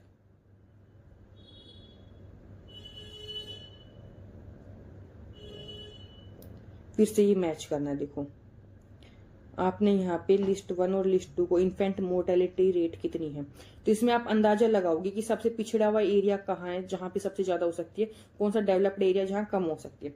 तो सूडान आपको पता है कि अच्छा डेवलप्ड एरिया नहीं, बांग्लादेश भी पीछे का है, नॉर्वे अच्छा कंट्री है। तो हम सेलेक्ट करने की कोशिश करते हैं। तो देखो सूडान में हमारी सबसे ज्यादा इन्फेंट मोर्टेलिटी रेट हो सकती है, तो सूडान का हमारा हो जाएगा सबसे ज्यादा 42 हम कर देते हैं। फिर हम देखते हैं नॉर्वे का, नॉर्वे का होना चाहिए हमारा सबसे कम, नॉर्वे सबसे अच्छी जगह है 16। अब हम बाकी का देखते हैं। बांग्लादेश सूडान के बाद इसका नंबर आना चाहिए, तो इसका अब 21 ज्यादा बच रहा है ना, 21 हो जाएगा बांग्लादेश का। इंडोनेशिया का हमारा 16 हो जाएगा। ठीक है,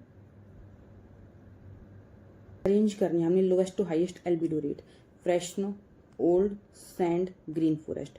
तो ये होता क्या है कि ऊपर सन से हमारी सनलाइट आ रही है और वो सर इससे अर्थ से टकरा के वापस जाएगी। तो कितनी, कौन सी सरफेस में टकरा के सबसे ज्यादा जाएगी, कितनी वो एब्जॉर्ब हो जाएगी, वो हमें बताना है। ये होता है एल्बिडो रेट। तो आप इसको अरेंज करो।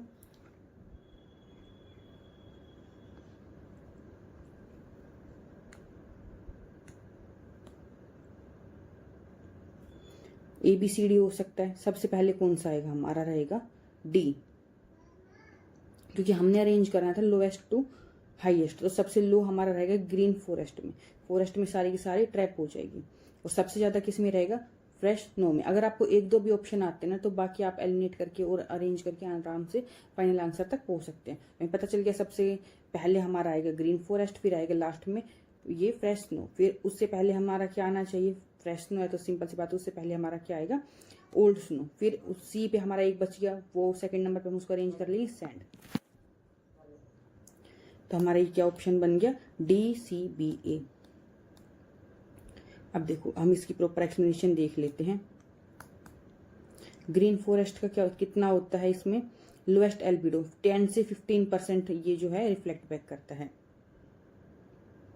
एब्जॉर्ब कर लेता है सबसे ज्यादा। फिर है सैंड का, ये light colour dry soil reflect moderate amount of light. Old snow करती है, वो मेल्ट होती है, डस्ट उसमें होती है, तो इसकी ओरिजिनल जो ब्राइटनेस होती है वो कम होती है। फ्रेश स्नो होती है, एकदम प्योर होती है, तो सारी की सारी जो सोलर रेडिएशन इस पे आ रही है ये रिफ्लेक्ट बैक कर लेती है, 80 से 90% कर देगी रिफ्लेक्ट बैक। अब आप देखो अपना क्वेश्चन नंबर 92, इसको पढ़ के क्वेश्चन आंसर करने की कोशिश करो।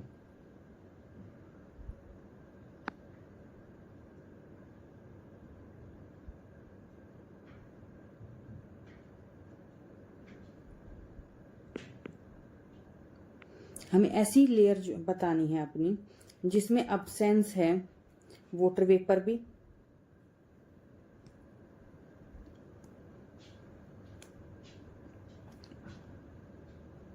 और डस्ट पार्टिकल भी, और लेकिन इसमें क्या प्रोटेक्टिव ओजोन लेयर है। तो हमारा क्या हो जाएगा, स्ट्रेटोस्फीयर। देखो अब हमने जो ये अपना क्वेश्चन पेपर सोल्व करा, आप देखो शुरू में थे हमारे थोड़े डिफिकल्ट से घुमा घुमा के क्वेश्चन, अब आप ये देख रहे हो 90, 91, 92 कितने इजी इजी क्वेश्चन है। तो हमें ये क्या चीज होती है कि आप एकदम से पेपर देखोगे, आपको शुरू में मिलेगा हार्ड हार्ड क्वेश्चन और आपका माइंड एकदम काम करना बंद हो जाएगा कि ये तो अब की बार बहुत डिफिकल्ट सा आ गया। तो ट्राई करो आप स्टार्टिंग से या एकदम लास्ट से क्वेश्चन पेपर नहीं करो, एकदम ऐसे बीच में से रैंडम खोल खोल के उसको करने की कोशिश करते रहो। इससे हमारा जो माइंड है उसके ऊपर इतना प्रेशर नहीं आएगा और हम रिलैक्स होकर अपने क्वेश्चन को सोल्व करते रहेंगे।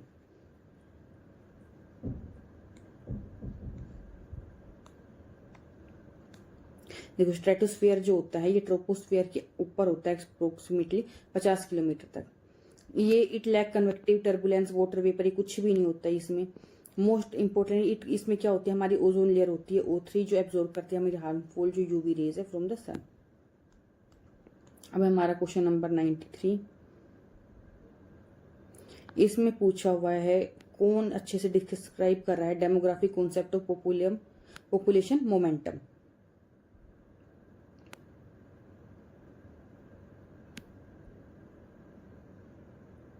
मोमेंटम मतलब ऐसे बैलेंस बना के रखना पॉपुलेशन का आपने बताना। तो सारे ऑप्शन पढ़ो और फिर ट्राई करो कौन सा हो सकता है।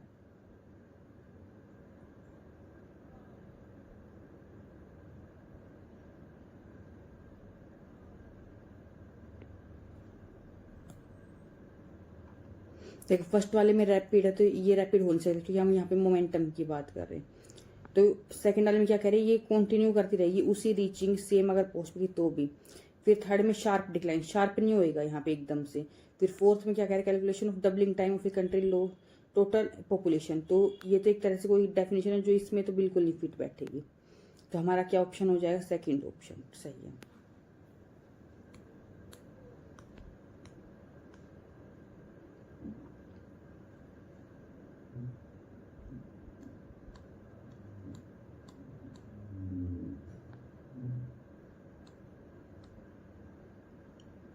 देखो पॉपुलेशन मोमेंटम में क्या होता है कि आप प्रॉपर अब आपकी पॉपुलेशन कम होनी शुरू हुई। अब अपने इंडिया का एग्जांपल, अब हमारे पहले क्या होते थे बहुत ज्यादा 5-5, 6-6 बच्चे होते थे, पॉपुलेशन एकदम इंक्रीज हुई जा रही थी। अब आपकी आज की जनरेशन में देखो सब एक दो बच्चे कर रहे, लेकिन पॉपुलेशन फिर भी इंक्रीज हो रही। क्यों, अगर यंग पॉपुलेशन इतनी ज्यादा हो चुकी है, अब अगर वो सब एक दो बच्चे भी करेंगे तो भी वो पॉपुलेशन उतनी ही रहेगी, इंक्रीज ही होगी अगर सब दो भी करेंगे। तो उसका हम यहाँ पे बताया गया है। प्राइमेट सिटी यहाँ पे दिया हुआ है, देखो ये किसने दिया था, मार्क जेफरसन ने। कितने इजी टू द डायरेक्ट मतलब क्वेश्चन प्रीवियस ईयर से। ये एकदम ऐसे हवा में क्वेश्चन होते हैं, मतलब आप आराम से बिना टाइम वेस्ट करे अपना टाइम यहाँ पे बचाना होता है आपने। और आप कितनी ही कोशिश कर लो 80% क्वेश्चन आपको ऐसे मिलेंगे कि हाँ ये देखे हुए पढ़े हुए, 20% ये बिल्कुल हवा से आएंगे। क्योंकि अगर ऐसा ये नहीं करेंगे तो सबके फुल मार्क्स आएंगे और फुल मार्क्स आने पॉसिबल नहीं है। तो आपने ये जो ऐसे अलग से क्वेश्चन आ रहे हैं ना 20% एकदम जो कहीं अता पता ही नहीं है, उनको देख के उन पर मेहनत करके अपना टाइम वेस्ट नहीं करना है। देखो प्राइमेट सिटी ये दिया था मार्क जेफरसन ने 1939 में। उन्होंने ऑब्जर्व करा था कंट्री की लीडिंग सिटी की कैसे ये इंक्रीज हो जाती है, कि एक मेन जो सिटी होता है वो बड़ा होता है, जो दूसरे नंबर का सिटी है उससे एकदम डबल साइज का हो जाएगा। ये इन्होंने एक्सप्लेन करा था। तो इससे रिलेटेड घुमा फिरा के क्वेश्चन आते और ये तो एकदम सीधा सही था। अब हमारी आती है ओशियनोग्राफी से रिलेटेड दो स्टेटमेंट दे रखे, हमने बताना कौन सी सही है। The temperature of the ocean surface water is highest at the geographic equator. Highest salinity value in open ocean are typically recorded in the sub tropical high pressure belt. तो आपने बताना कौन सी सही है कौन सी गलत है। तो टेम्परेचर जो है क्या वो इक्वेटर में ज्यादा होता है, नहीं होता है वो। ये पहली स्टेटमेंट गलत है हमारी।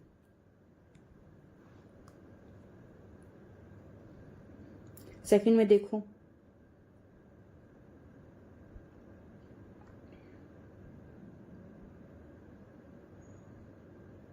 ये क्या कह रहे, high salinity high pressure belt में बता रहे सब ट्रॉपिकल में। तो ये हमारा सही है।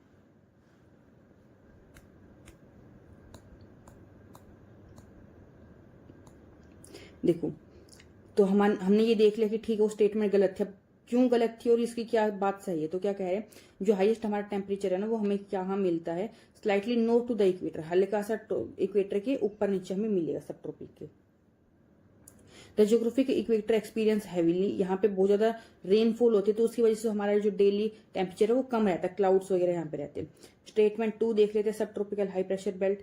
ये होती है 20 से 30 डिग्री में। यहाँ पे ड्राई जोन होते हैं, क्लियर स्काइज होते हैं, हाई टेम्परेचर होते हैं, मिनिमल रेनफॉल होते हैं। तो इसकी वजह से क्या होता है, रेट ऑफ एवपोरेशन बहुत ज्यादा हो रहा है, लेकिन जो सैलिनिटी बहुत ज्यादा हो जाएगी और बारिश कम हो रही है। इक्वेटर में बहुत ज्यादा हो रही थी। ये करो 96।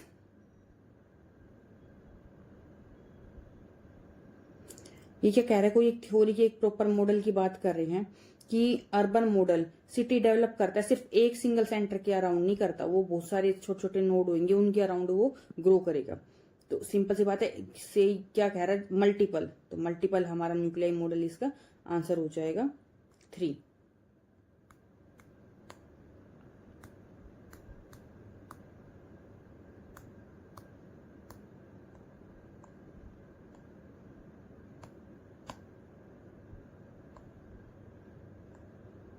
ये दिया था हैरिस और उलेमान 1945 में। ये क्या बताता है, city do not expand outward from the one city central business CBD.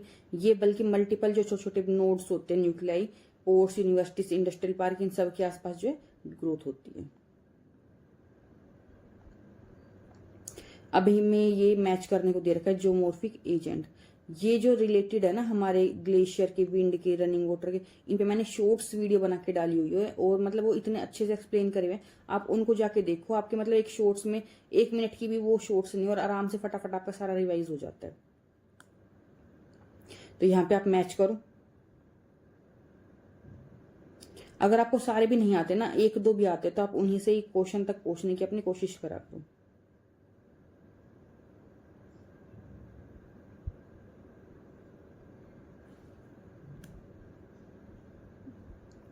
देखो सर्क हमारे कहाँ बन रहे थे, ग्लेशियर में।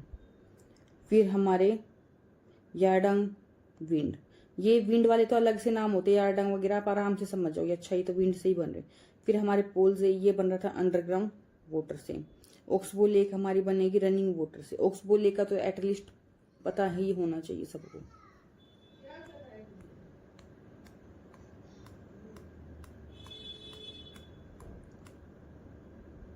देखो, which of the following term describe the boundary zone where two distinct plant और एनिमल कम्युनिटीज मीट और इंटीग्रेट। मतलब जहां पे दो चीजें मिल रही है, हम उसको क्या बोलते हैं।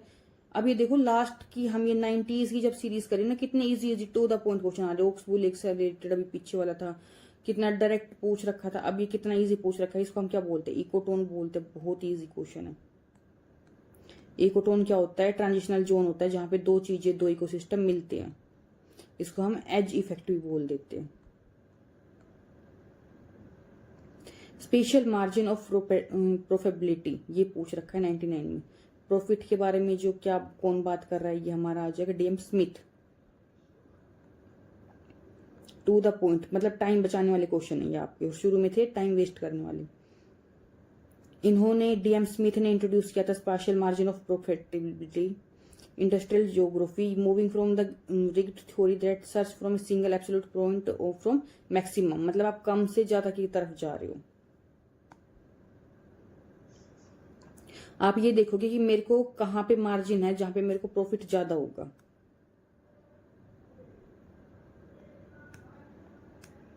Question number 100, arrange the following Indian river in descending order based on the total areal extent of their drainage basin. Descending order में आपने लगाना है टोटल एरियल। तो पहले सबसे बड़ी हमारी एक गोदावरी, गोदावरी आ जाएगी। फिर हमारी आ जाएगी कृष्णा, फिर आएगी महानदी, और फिर है कावेरी।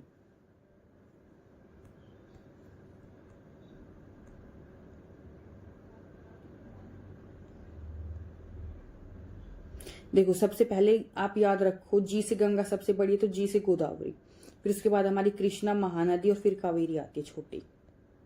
क्वेश्चन नंबर 101, ये थोड़े से टफ टाइप के क्वेश्चन में आ जाता है, लेकिन अगर आप इनको पीवाईक्यू में जो आ रहे सिर्फ वही कर लेते हो तो आपका काम चल जाता है। Which are the following parameter use to determine the degree of primacy in the urban network based on the 4 city index.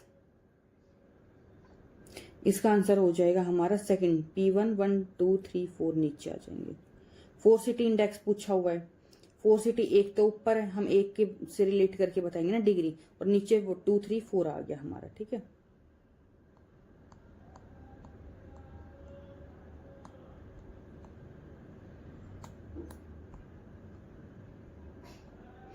Question 102, आप इसमें स्टेटमेंट दे रखी है 1 2, इनको आपने पहचानने सही है गलत है।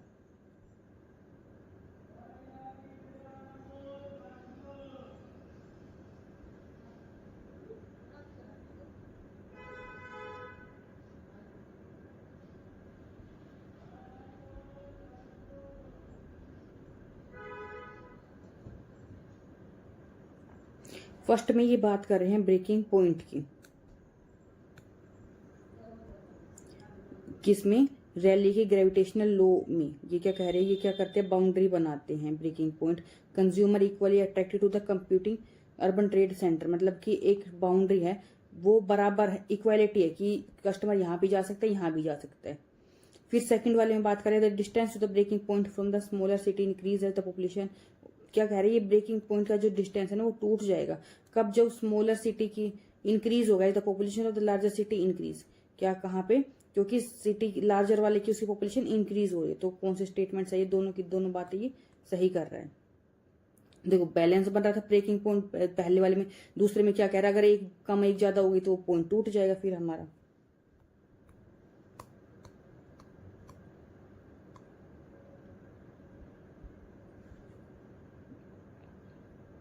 देखो यहाँ पे जे रिले लो ने क्या बताया था कि सिटी के बीच में होता है 50-50 का, कि कंज्यूमर किसी भी साइड में जा सकता है, वो दोनों के बीच में अगर है। सेकंड वाली सही बात बता रहा है कि अगर पॉपुलेशन कम ज्यादा हुई तो उसको स्प्लिट पॉइंट को खराब कर देती है। 103 देखो,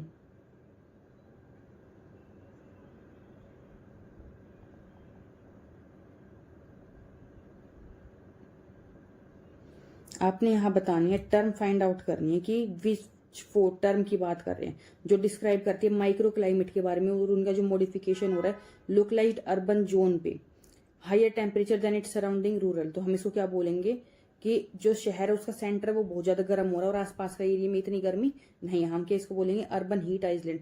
ये भी आप बहुत ज्यादा बार पढ़ चुके हैं, ये तो मतलब एकदम ईजी क्वेश्चन है कि आप फटाक से देख के पहचान के कर सकते हो।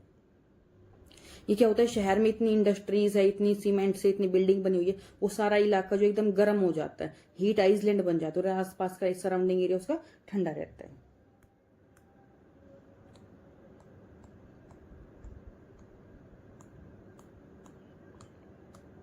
ये फिर से मैच करने 104 में आपने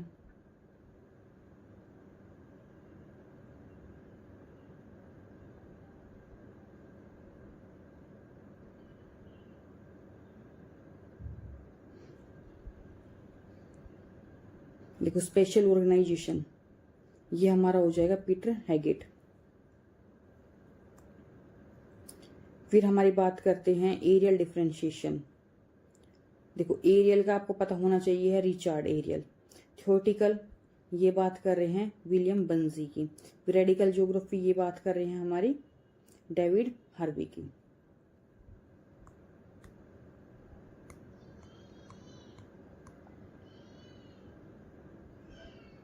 स्पेशल जो ऑर्गेनाइजेशन है ये पीटर हैगेट ने दी थी कब, क्वांटिटेटिव रेवोल्यूशन के टाइम पे। एरियल डिफरेंशिएशन ये है रिचार्ड हार्ट्शरोन 1939 में नेचर ऑफ ज्योग्राफी पे जब इन्होंने काम किया था।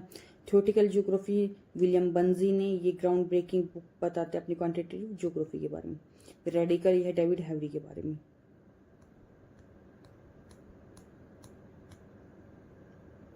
नेक्स्ट देखो 105, हमें बताना है डेंड्रेटिक ड्रेनेज सिस्टम कौन सा है। ये भी एकदम बहुत इजी जो हमारे कॉन्सेप्ट होते हैं उनमें से आ रखा है ये, और ये हम सारे के सारे कॉन्सेप्ट ऑलरेडी अपने चैनल पे कर चुके हैं। अगर आपने करना है फटाफट मैराथन वीडियो बनी हुई कि आप एकदम आधे घंटे में, ये नहीं है 3 घंटे की मैराथन वीडियो देखनी, आधे घंटे में आप पूरा उसको रिवाइज कर सकते हो।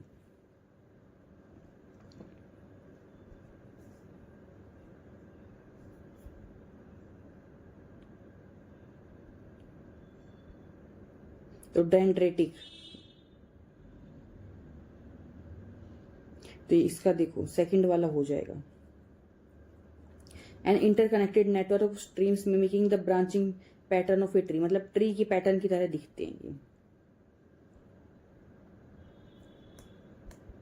देखो ये हमारा डेंड्रेटिक पैटर्न।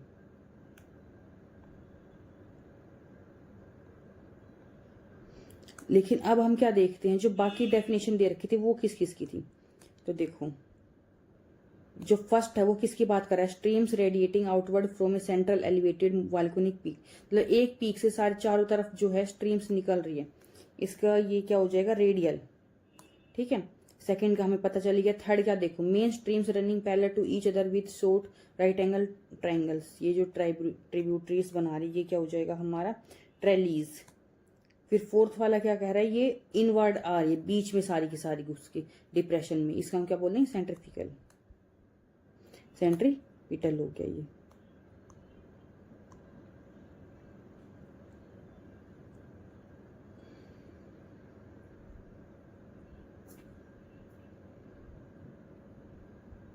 हमने अरेंज करनी है एटमॉस्फेयर की gases in descending order based on their volumetric percentage abundance in the dry atmosphere में।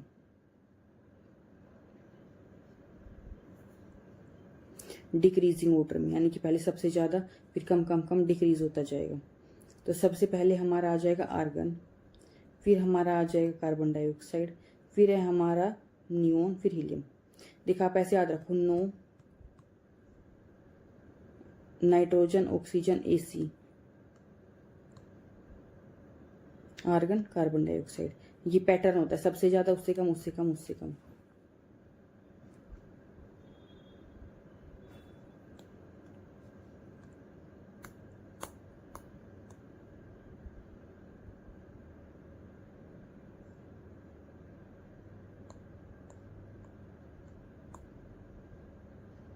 असर्शन और रीजन दिए हुए कोरल रीफ के बारे में, ये भी कोरल रीफ का इतना मस्त क्वेश्चन होता है, मतलब इसमें से हर बार टॉपिक बन रहा है आपके।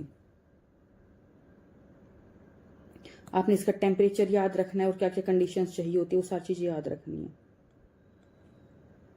देखो ये क्या कह रहा है, 30 डिग्री नॉर्थ से 30 डिग्री साउथ, ये जो है लैटिट्यूड वहां पे मिलेंगे, और इसका टेम्परेचर बिलो 15 डिग्री होना चाहिए। तो क्या कह रहे हैं, ए तो सही बात बोल, लेकिन सेकंड वाला ये बात बोल, देखो 15 डिग्री तो बहुत ठंडा हो गया, नहीं, थोड़े वार्म टेम्परेचर में होते हैं 20-30 के आसपास।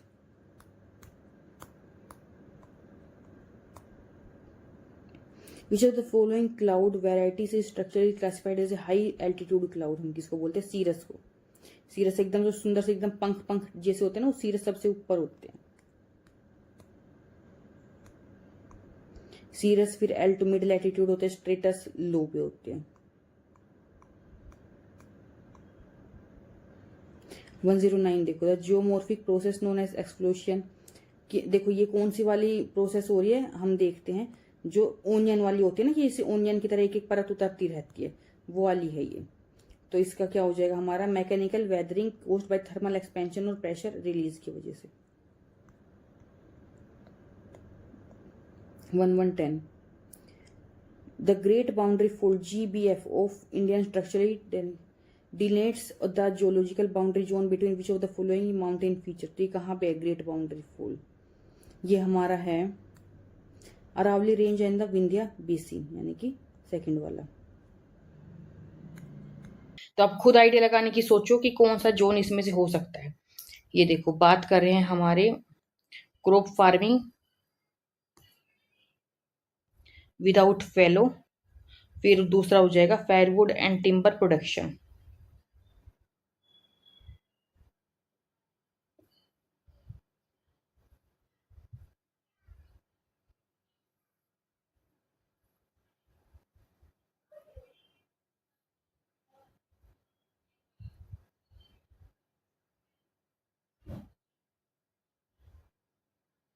तो हमारे इसका आंसर हो जाएगा ऑप्शन 3, क्योंकि देखो इसमें क्या है हमारा जोन 2 और जोन 3। अब हम बाकी के जोन भी अच्छे से कर लेंगे, क्योंकि अगर मान लो अब की बार हमारा दोबारा से रिपीट हो गया क्वेश्चन आता है तो हम इसको आराम से कर पाए। देखो पूरा का पूरा मॉडल देखते हैं हम। जोन 1 में क्या है, मार्केट गार्डनिंग और डेयरी फार्मिंग, फिर है फॉरेस्ट्री, फायरवुड, टिम्बर, फिर हो जाएगा इंटेंसिव क्रॉप फार्मिंग विदाउट फैलो, क्रॉप रोटेशन, पास्चर। अब आपने याद कैसे रखने हैं, देखो सबसे पहले आप याद रखो उस टाइम की टाइम याद रखो, आज के टाइम की अकॉर्डिंग मत देखो। सबसे मेन वहां पे क्या होता था, ये मान लो मार्केट एरिया, यहाँ पे लोग रह रहे, सिटी है, सारा काम हो रहा है, तो यहाँ पे सबसे पास हमें क्या रखना है, पहले जोन है मार्केट गार्डनिंग और डेयरिंग की। सिंपल सी बात है, आपको गार्डनिंग से क्या है, फ्रूट और वेजिटेबल खाने के लिए चाहिए, और डेयरिंग मतलब कि आपको मिल्क चाहिए। अब तो आपका पैकेट की दूध आते हैं, ठीक है, उसके मतलब इतनी डेयरिंग या मार्केट गार्डनिंग हो कि आपको खाने के लिए फ्रूट सब्जियां मिल रही है और प्लस मिल्क मिल रहा है। तो ये वो हो गया हमारा जोन 1। फिर हम चलते हैं जोन 2 में। जोन 2 में हम क्या करेंगे, देखो फॉरेस्ट्री जो है हम एकदम बीच में तो नहीं रख सकते, लेकिन है उस टाइम के लिए इंपॉर्टेंट, क्योंकि उस टाइम पे हम क्या है जो खाना बना रहे हैं वो फायरवुड यानी कि लकड़ियों का यूज करके बना रहे हैं, टिम्बर का यूज करके बना रहे हैं। तो फ्रूट सब्जियां दूध तो हमने पहले जोन में कर लिया, अब हमें क्या चाहिए, फायरवुड चाहिए, फॉरेस्ट्री चाहिए, वो हम रखेंगे जोन 2 से, ताकि वो हम एकदम सबसे पास जोन है, फटाक से यहाँ से फायरवुड मंगवा लेंगे और अपना यूज करेंगे। फिर हमारा आ जाएगा नेक्स्ट जोन। नेक्स्ट जोन में अब हमारा क्या इंपॉर्टेंट हो जाता है, हम यहाँ करेंगे इंटेंसिव क्रॉप फार्मिंग, मतलब क्रॉप फार्मिंग वीट वगैरह करें। देखो वीट हमने साल में एक बार उगाए और पूरी सप्लाई हम यहाँ पे करवा सकते हैं, ये नहीं हमें डेली डेली यूज चाहिए उसका। फायरवुड हमें कभी कभी चाहिए, ठीक है। ये फ्रूट वेजिटेबल डेयरी हमें डेली चाहिए था, तो आप इस हिसाब से चीजें याद रखो। फिर हमारा नेक्स्ट वाले जोन में क्या आ जाएगा, क्रॉप रोटेशन। ये इंटेंसिव फार्मिंग हो रहा था अच्छा लेवल पे, जो हमने मतलब मेन हमारी जो क्रॉप हमने खानी है। फिर यहाँ पे क्रॉप रोटेशन, जो एक्स्ट्रा क्रॉप्स है जैसे कि सीड्स वगैरह, उसको रोटेट कर करके जो एक्स्ट्रा हमें काम आएंगे वो हम कर रहे हैं। फिर एकदम लास्ट में हमारा आ जाएगा पास्चर्स, सबसे कम इंपॉर्टेंट, ठीक है। तो ऐसे करके हमने याद करना होता है, रटनी नहीं होती है चीजें। अब आप बेशक आपके ये देखो हमसे पूछ रखा था फायरवुड और टिम्बर, और फिर आपके पूछेंगे फार्मिंग विदाउट फैलो, तो हमारे क्या थे जोन 2। जोन 2 में हमने देखा था क्योंकि लकड़ियां चाहिए हमें सेकंड नंबर पे। और फिर हमारा क्या था जोन 3 में, हमारा क्या था, हम क्रॉप फार्मिंग करें लेकिन बिना फैलो के कर रहे हैं।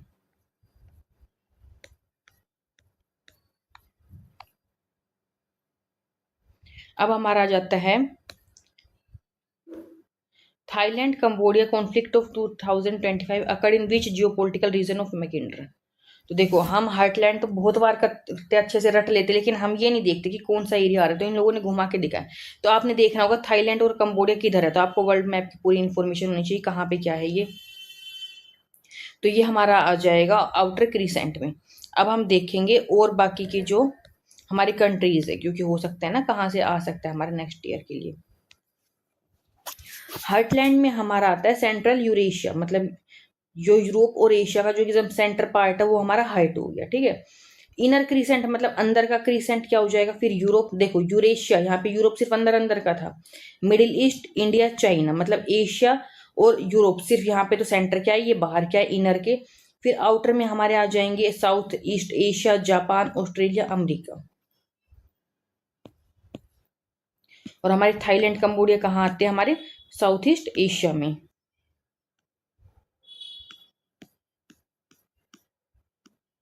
नेक्स्ट देखो ये क्या है, हमें मैच करने को दे रखी है, आप आइडेंटिफाई करो इनको।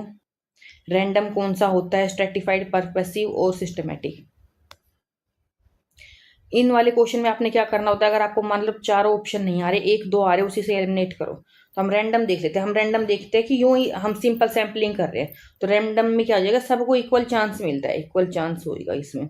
स्ट्रेटा, स्ट्रेटा में हम क्या करते हैं, ग्रुप बनाते हैं और फिर उसमें से हम सारी चीजें सेलेक्ट करेंगे। तो देखो हम कर देंगे डिवाइडिंग इनटू ग्रुप और फिर उसके सैंपल सेलेक्ट कर लेंगे।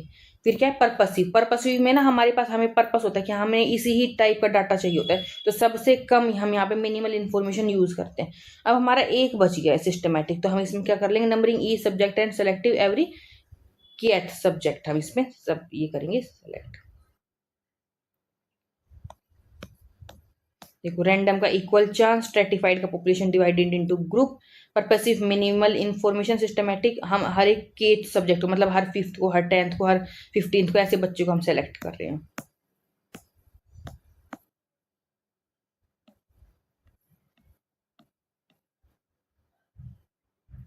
अब हम देखते हैं यहाँ पे inter governmental panel on climate change AR6, ये रिपोर्ट किस ईयर से रिलेटेड है, ये हमारी हो जाएगी 2023 में। AR6 याद रखो, 2 3 जा 6।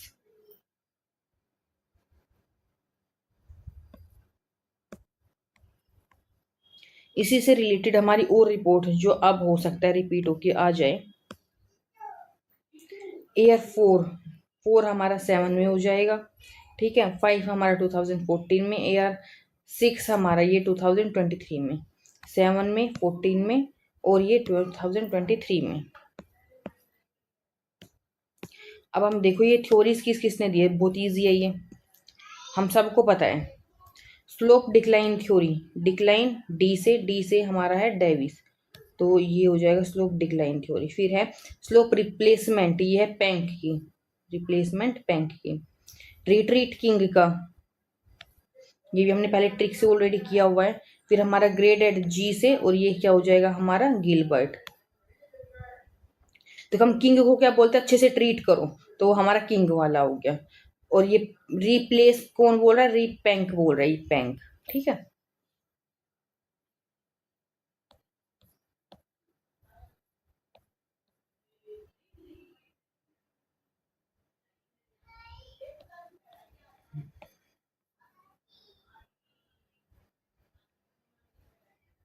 अब हमने इनको अरेंज करना है। सबसे ज्यादा यहाँ पे अर्बनाइजेशन, शहरीकरण मिजोरम का है, फिर हमारा आ जाएगा गुजरात का, फिर है हमारा वेस्ट बंगाल का, और फिर है हमारा पंजाब का।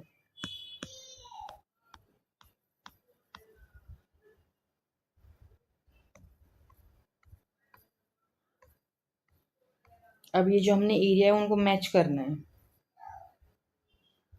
मोहवक वैली ये हमारा हो जाएगा USA, पो वैली इटली, इसका नाम तो ऑलमोस्ट सबने सुन रखा होगा।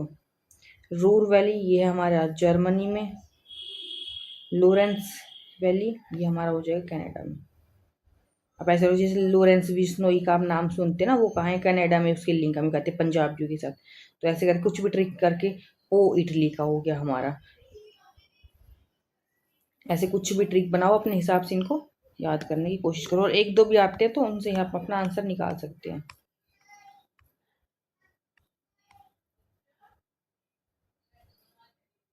अब ये हमने अरेंज करने हैं lowest to highest moisture index. तो सबसे लो हमारा हो जाएगा ड्राई, सिंपल सी बात है, ड्राई सब ह्यूमिड है तो सबसे कम मॉइस्चर। फिर हो जाएगा हमारा मॉइस्ट सब ह्यूमिड, फिर हमारा हो जाएगा ह्यूमिड, और फिर है हमारा पर humid.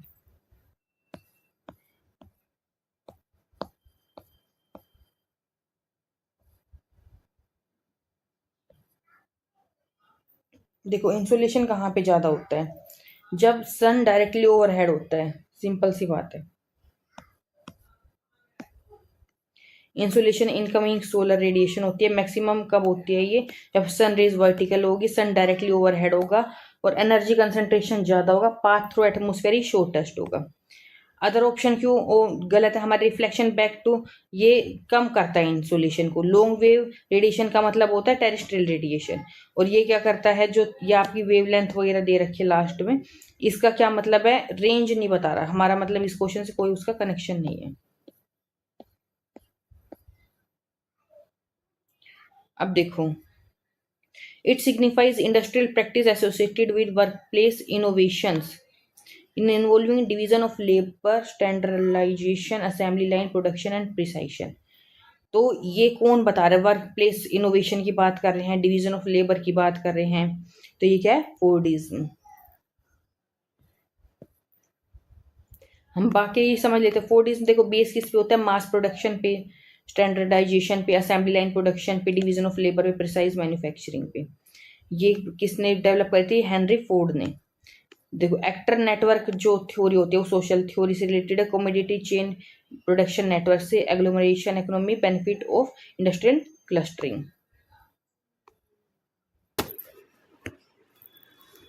The geography of peace is the work of which scholar, तो ये आपका किसका हो जाएगा। आप ट्रिक से याद रखो, देखो पीस की बात कर रहे हैं, पीस की कौन बात करेगा, जो बहुत महान आदमी होगा, तो पीस की कौन बात करते हैं, महान जी।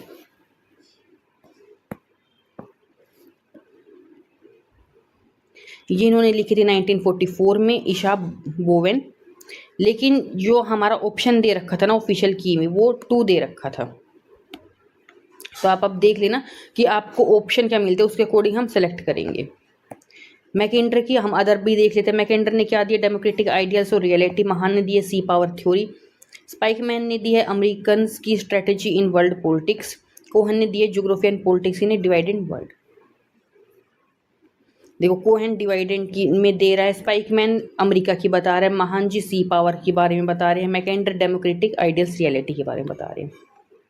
नेक्स्ट,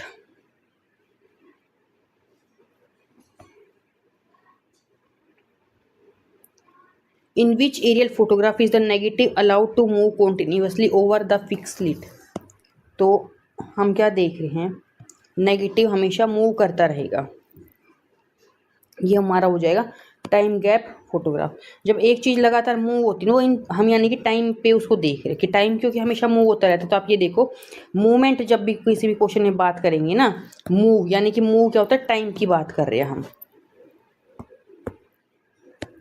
अदर ऑप्शन हम देख लेते हैं क्योंकि हो सकता है कि इस बार ये ऑप्शन हमारे आ जाए। जब वर्टिकल की बात होगी ना किसी भी, तो वर्टिकल कब होगा, जब कैमरा एक्सिस वर्टिकल है, कंपोजिट यानी कि कंबाइंड इमेज, टाइम गैप यानी कि कॉन्टिन्यूस मूवमेंट हो रही है, ओब्लिक मतलब कि टिल्टेड कैमरा है, टिल्टेड ओब्लिक हो गया, कंपोजिट कंबाइन हो गया, वर्टिकल कैमरा एक्सिस वर्टिकल है। अब आपने अरेंज करने कंट्रीज की descending order of population UN world population data के अकॉर्डिंग 2024। तो सबसे ज़्यादा हमारी पॉपुलेशन है यहाँ पे इंडोनेशिया की, फिर है पाकिस्तान की, फिर हो जाएगी नाइजीरिया की, और फिर है बांग्लादेश की।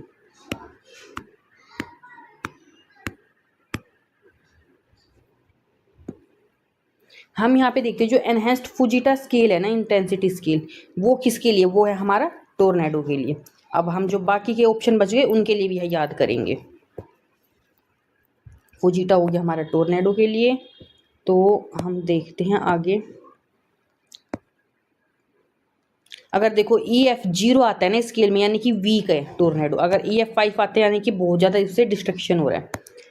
सैफिर सिम्पसन का जो स्केल है वो हम देखते हैं हरिकेन्स या साइक्लोन के लिए, B4 विंड के लिए, रिक्टर अर्थक्वेक के लिए, एनहेंस्ड फुजिटा टोर्नेडोज के लिए।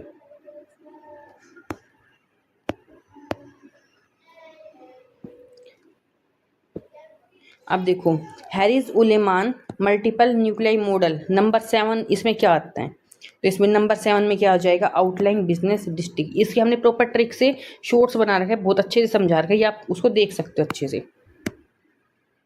देखो सबसे पहले हमारा आता है सेंटर में CBD रहेगा, CBD यानी कि सेंटर, फिर होलसेल लाइट इंडस्ट्री रहेगी, फिर लो क्लास रेजिडेंटल उसके आसपास। देखो सेंटर हमारा शहर है, फिर आसपास हमारी इंडस्ट्री लगी हुई है। अब इंडस्ट्री में काम करने वाले लोग वर्कर वहीं पे रहेंगे, ठीक है, स्लम्स बना के। फिर उसके आसपास हमारे मिडिल क्लास रहेंगे, फिर मिडिल क्लास के बाद हमारे हायर क्लास रहेंगे।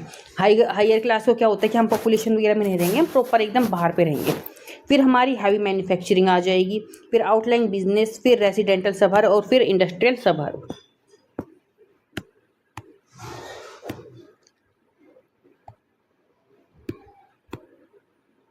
इन which region is rainfall variability highest, किसमें है सबसे ज़्यादा, कि वेरिएबल की कभी कम हो रही कभी ज़्यादा हो रही, तो ये कहाँ होती है, राजस्थान में।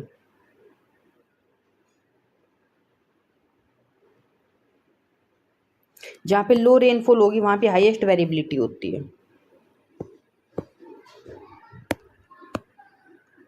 राजस्थान में वेरी हाई, वेस्टर्न कोस्ट में लो है, ईस्टर्न हिमालय में भी लो है, उत्कल प्लेन्स में मॉडरेट होती है। ये देखो अब David cycle of erosion during youth stage absolute height and relative relief increase rapidly. तो ये क्या कह रहे हैं, ये सही बात बोल रहे हैं। फिर क्या कह रहे हैं, valley deepening is the dominant tendency of stream in the youth stage. जो वैली डीपनिंग भी होती है और यहाँ पे एब्सोल्यूट हाई भी वो इंक्रीज करता जाता है, इंक्रीज रैपिडली। दोनों की दोनों स्टेटमेंट सही और रीजन भी एकदम सही है।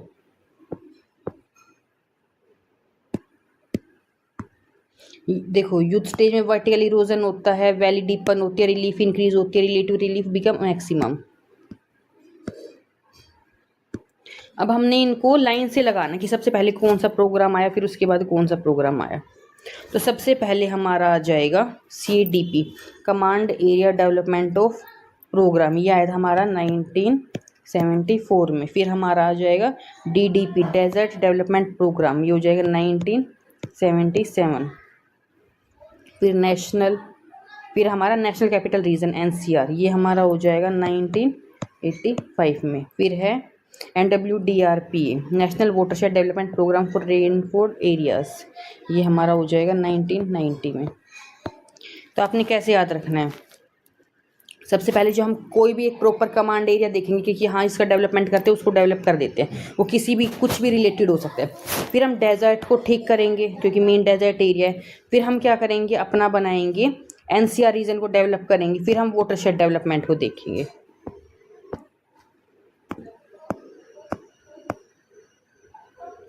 ये इस क्वेश्चन में हमने क्या करना है, मैच करना है कैरिंग कैपेसिटी को एफिशिएंसी इंडेक्स मेथड हमारा हो जाएगा index productivity method weightage ranking coefficient. तो आप ये बताओ किसका कौन सा है, CC याद रखो कैरिंग कैपेसिटी, ये हमारा किसका हो जाएगा, ये हमारा स्टैंप का, कि हम स्टैंप लगा दें कि इतनी कैरिंग कैपेसिटी होनी चाहिए, ठीक है। फिर हमने याद रखना है एफिशिएंसी इंडेक्स मेथड, तो एफिशिएंसी इंडेक्स मेथड बता रहा है ये हमारा हो जाएगा NED का, E से NED, E से एफिशिएंसी, ठीक है। फिर हमारा नेक्स्ट आ जाता है इंडेक्स प्रोडक्टिविटी मेथड, तो इसका क्या हो जाएगा, भाटिया। देखो भाटिया जी हमारे क्या बना रहे हैं, इंडेक्स बना रहे हैं अपने इंडिया में हम लोग इंडेक्स बना बना के काम करते हैं। फिर है वेटेड रैंकिंग कोफिशिएंट, ये हमारा हो जाएगा स्पेयर और एंड डैशपैड।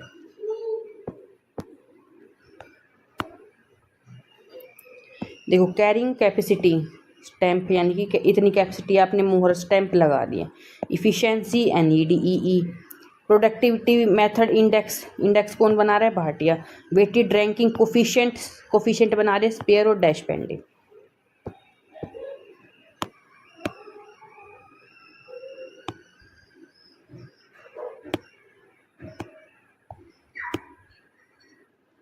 अब हम नेक्स्ट देख लेते हैं अपना, in determining the concept of resource Zimmermann use the term natural stuff. ये न्यूट्रल स्टफ किसके लिए आ जाएगा, ये हमारा आ जाएगा नेचर के लिए, न्यूट्रल नेचर, सिमिलर से ये साउंड कर रहे हैं।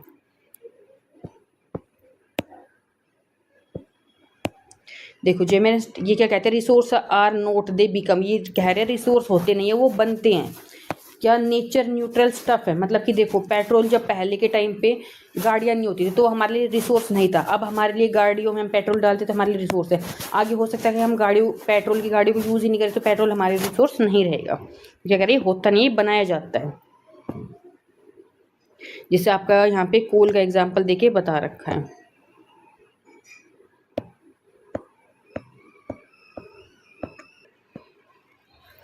इन determining the concept of resource Zimmermann use the term neutral stuff, ये हमने कर चुका, ये नेचर हो गया।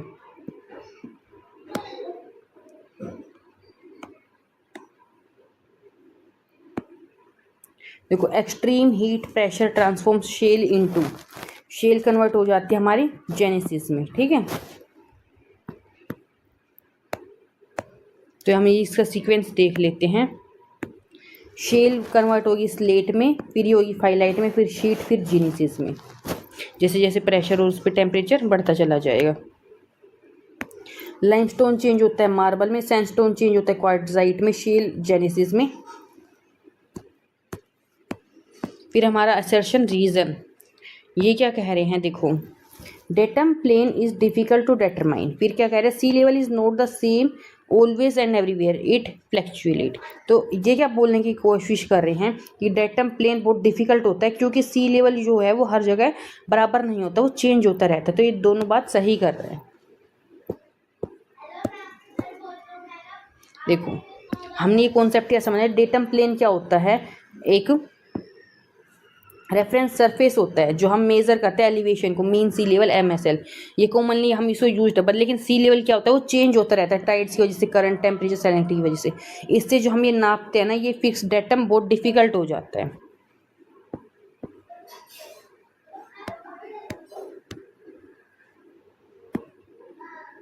विच of the following is an example of exhaustible but reusable resource according to Renner. तो रेनर की क्या था, हमारा टिन हो जाएगा। इसमें क्या है, ये एक्सिक्यूटेबल है लेकिन ये बहुत ही रीयूजेबल है, हम इसको रीयूज कर सकते हैं टिन को।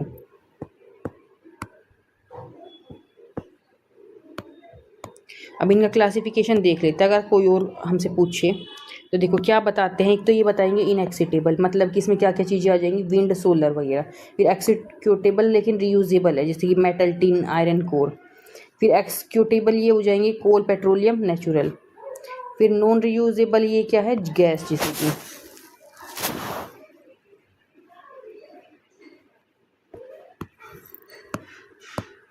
अब हम बात कर लेते हैं विच of the following stress opener opens to a range of opinion in social inquiry, ethics, experimentation and political empowerment। तो यहाँ पे स्ट्रेस ओपननेस की बात कर रहे हैं, रेंज ऑफ ओपिनियन की बात करें, सोशल इंक्वायरी की बात करें, आर्टिस्टिक एक्सपेरिमेंट की और पॉलिटिकल एम्पावरमेंट की। तो ये कहाँ पे बात आ रही है, पॉलिटिकल एम्पावरमेंट हमारी आ जाती है पोस्ट मॉडर्निज्म में, मतलब मॉडर्निज्म के एकदम एडवांस में हम लोग पहुँच गए हैं।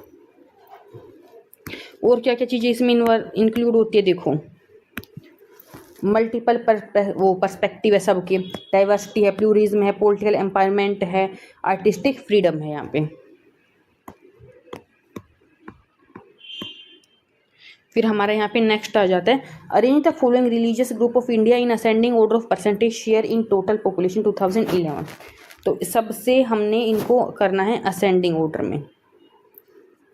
सबसे कम हमारे जैन्स हो जाएंगे, फिर हमारे बुद्धिस्ट हो जाएंगे, फिर हमारे सिख हो जाएंगे और सबसे ज़्यादा हमारे क्रिश्चियन। तो सबसे पहले देखो ये तो आप कॉमन सेंस लगा कर, जैन्स हमने सबसे कम, फिर क्रिश्चियन सबसे लास्ट में, और जैन के आसपास बुद्ध होते हैं और सिख के आसपास क्रिश्चियन। तो ऐसे करके आप अरेंज कर लो इनको।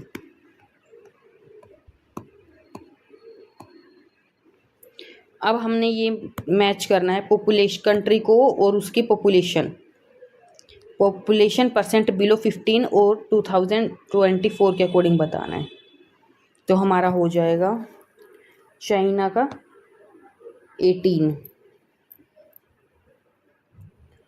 और नाइजर का 47,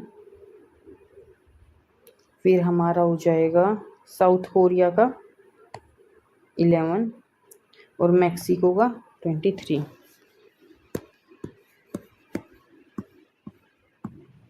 देखो नाइजर में सबसे ज़्यादा वर्ल्ड की यंगेस्ट पॉपुलेशन है, साउथ कोरिया में सबसे ओल्डेस्ट पॉपुलेशन, ऐसे करके आप इसको याद कर सकते हो।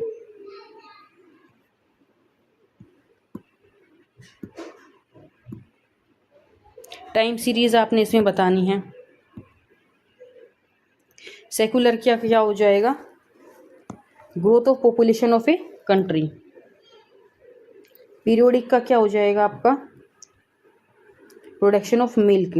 साइक्लिकल का क्या हो जाएगा, ये हो जाएगा क्लाइमेट चेंज। इरेगुलर का क्या हो जाएगा, अर्थक्वेक। देखो अर्थक्वेक इरेगुलर होते हैं और आपको ये इसका पता है, देखो यहाँ पे देखो आप, सेकुलर मतलब कि growth of population, periodic production of milk, cyclic climate change और irregular earthquake.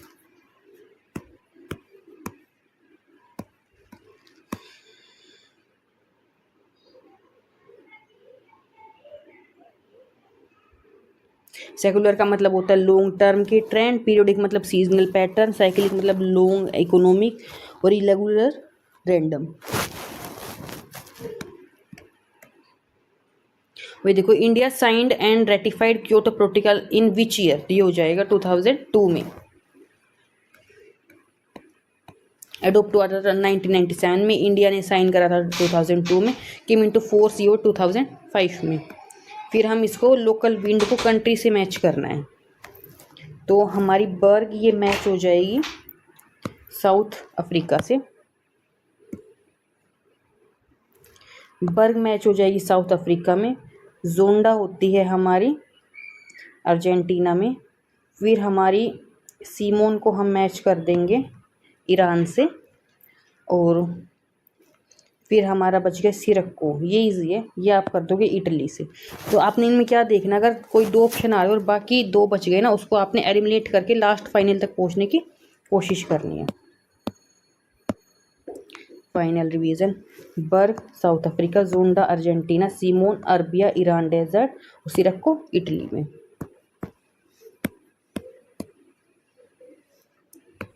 Which one of the following marine biome is the deepest biome zone. तो सबसे डीपेस्ट कौन सा हो जाएगा हमारा, ये है इसमें हेडल जोन।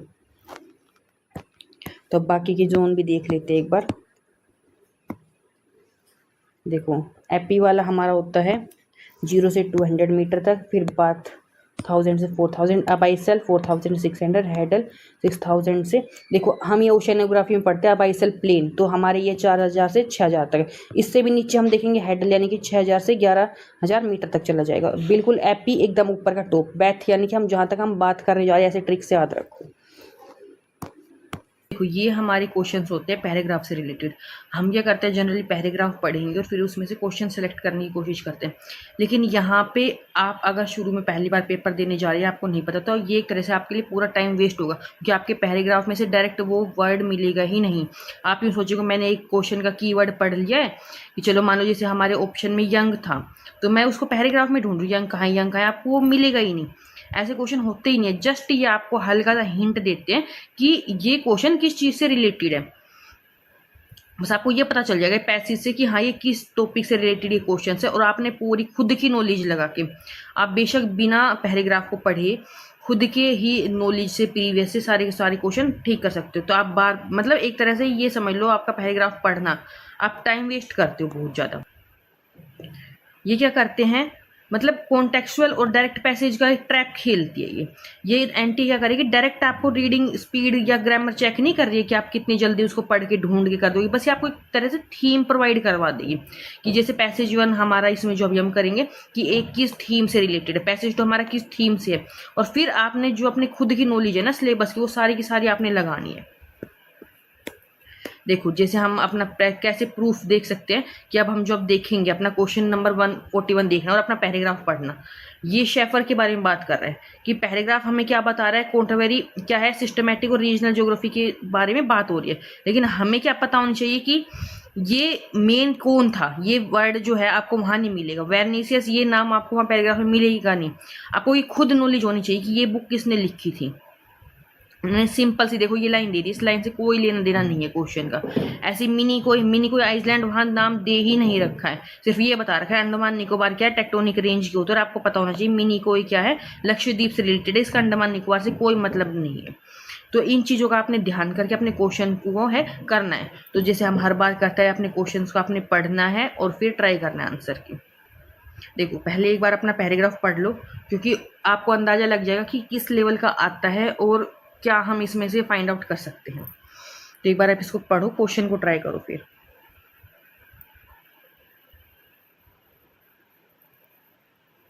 हमें ये पता चलता है कि मिड 1960 की बात कर रहे हैं, ज्योग्राफिकल रिसर्च, आप ये लगाओ ये सिस्टमैटिक वगैरह की बात हो रही है कि कहाँ पे रेवोल्यूशन आ गया था, फिर ये कि प्रोफेशनल क्या देखने लग गए थे, फिर किस चीज़ की बात कर रहे हैं, ये सारा आप देखोगे। फिर पेपर आया था डिसीजन प्रोसेस, ये सारा बता रहे हैं यहाँ पे, बिहेवियरलिज्म की एज ए बात कर रहे हैं यहाँ पे। तो वहाँ पे अपना क्वेश्चन ट्राई करने की कोशिश करो अब। तो ये आपको पता होना चाहिए ऑलरेडी, ये कौन है, शेफर। शेफर ने पब्लिश करी थी अपना पेपर 1953 में। ये सारी चीज़ें आप देखोगे, ये मतलब आपको ऑलरेडी पता होनी चाहिए, वहाँ पे कहीं पे भी डायरेक्टली चीज़ें नहीं गिवन होती है।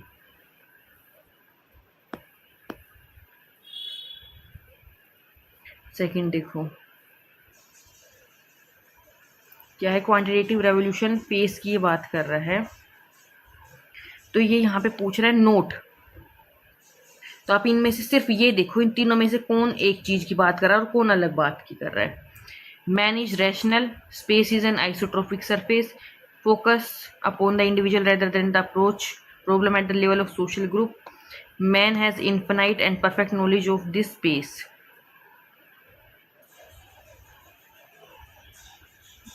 तो ये देखो ये हमारा अलग है, क्या कह रहे हैं, इंडिविजुअल पे फोकस कर रहे हैं ना कि प्रॉब्लम सोल्विंग। तो ये पॉइंट हमारा अलग है, तो 3 हमने नोट बता देंगे इसमें से।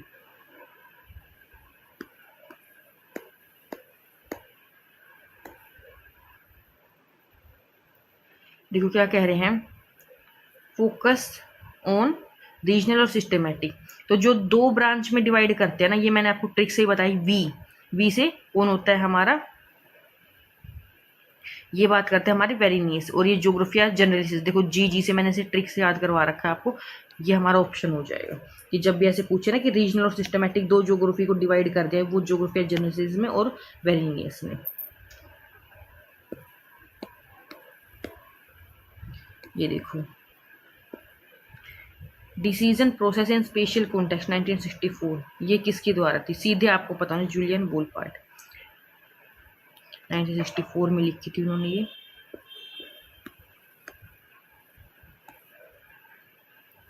कौन सा है बिहेवियरलिज्म इन ज्योग्राफी से? ये हो जाएगा हमारा मेंटल मैप। ये हमारे ऐसे कोग्निटिव मैप की बात करते हैं।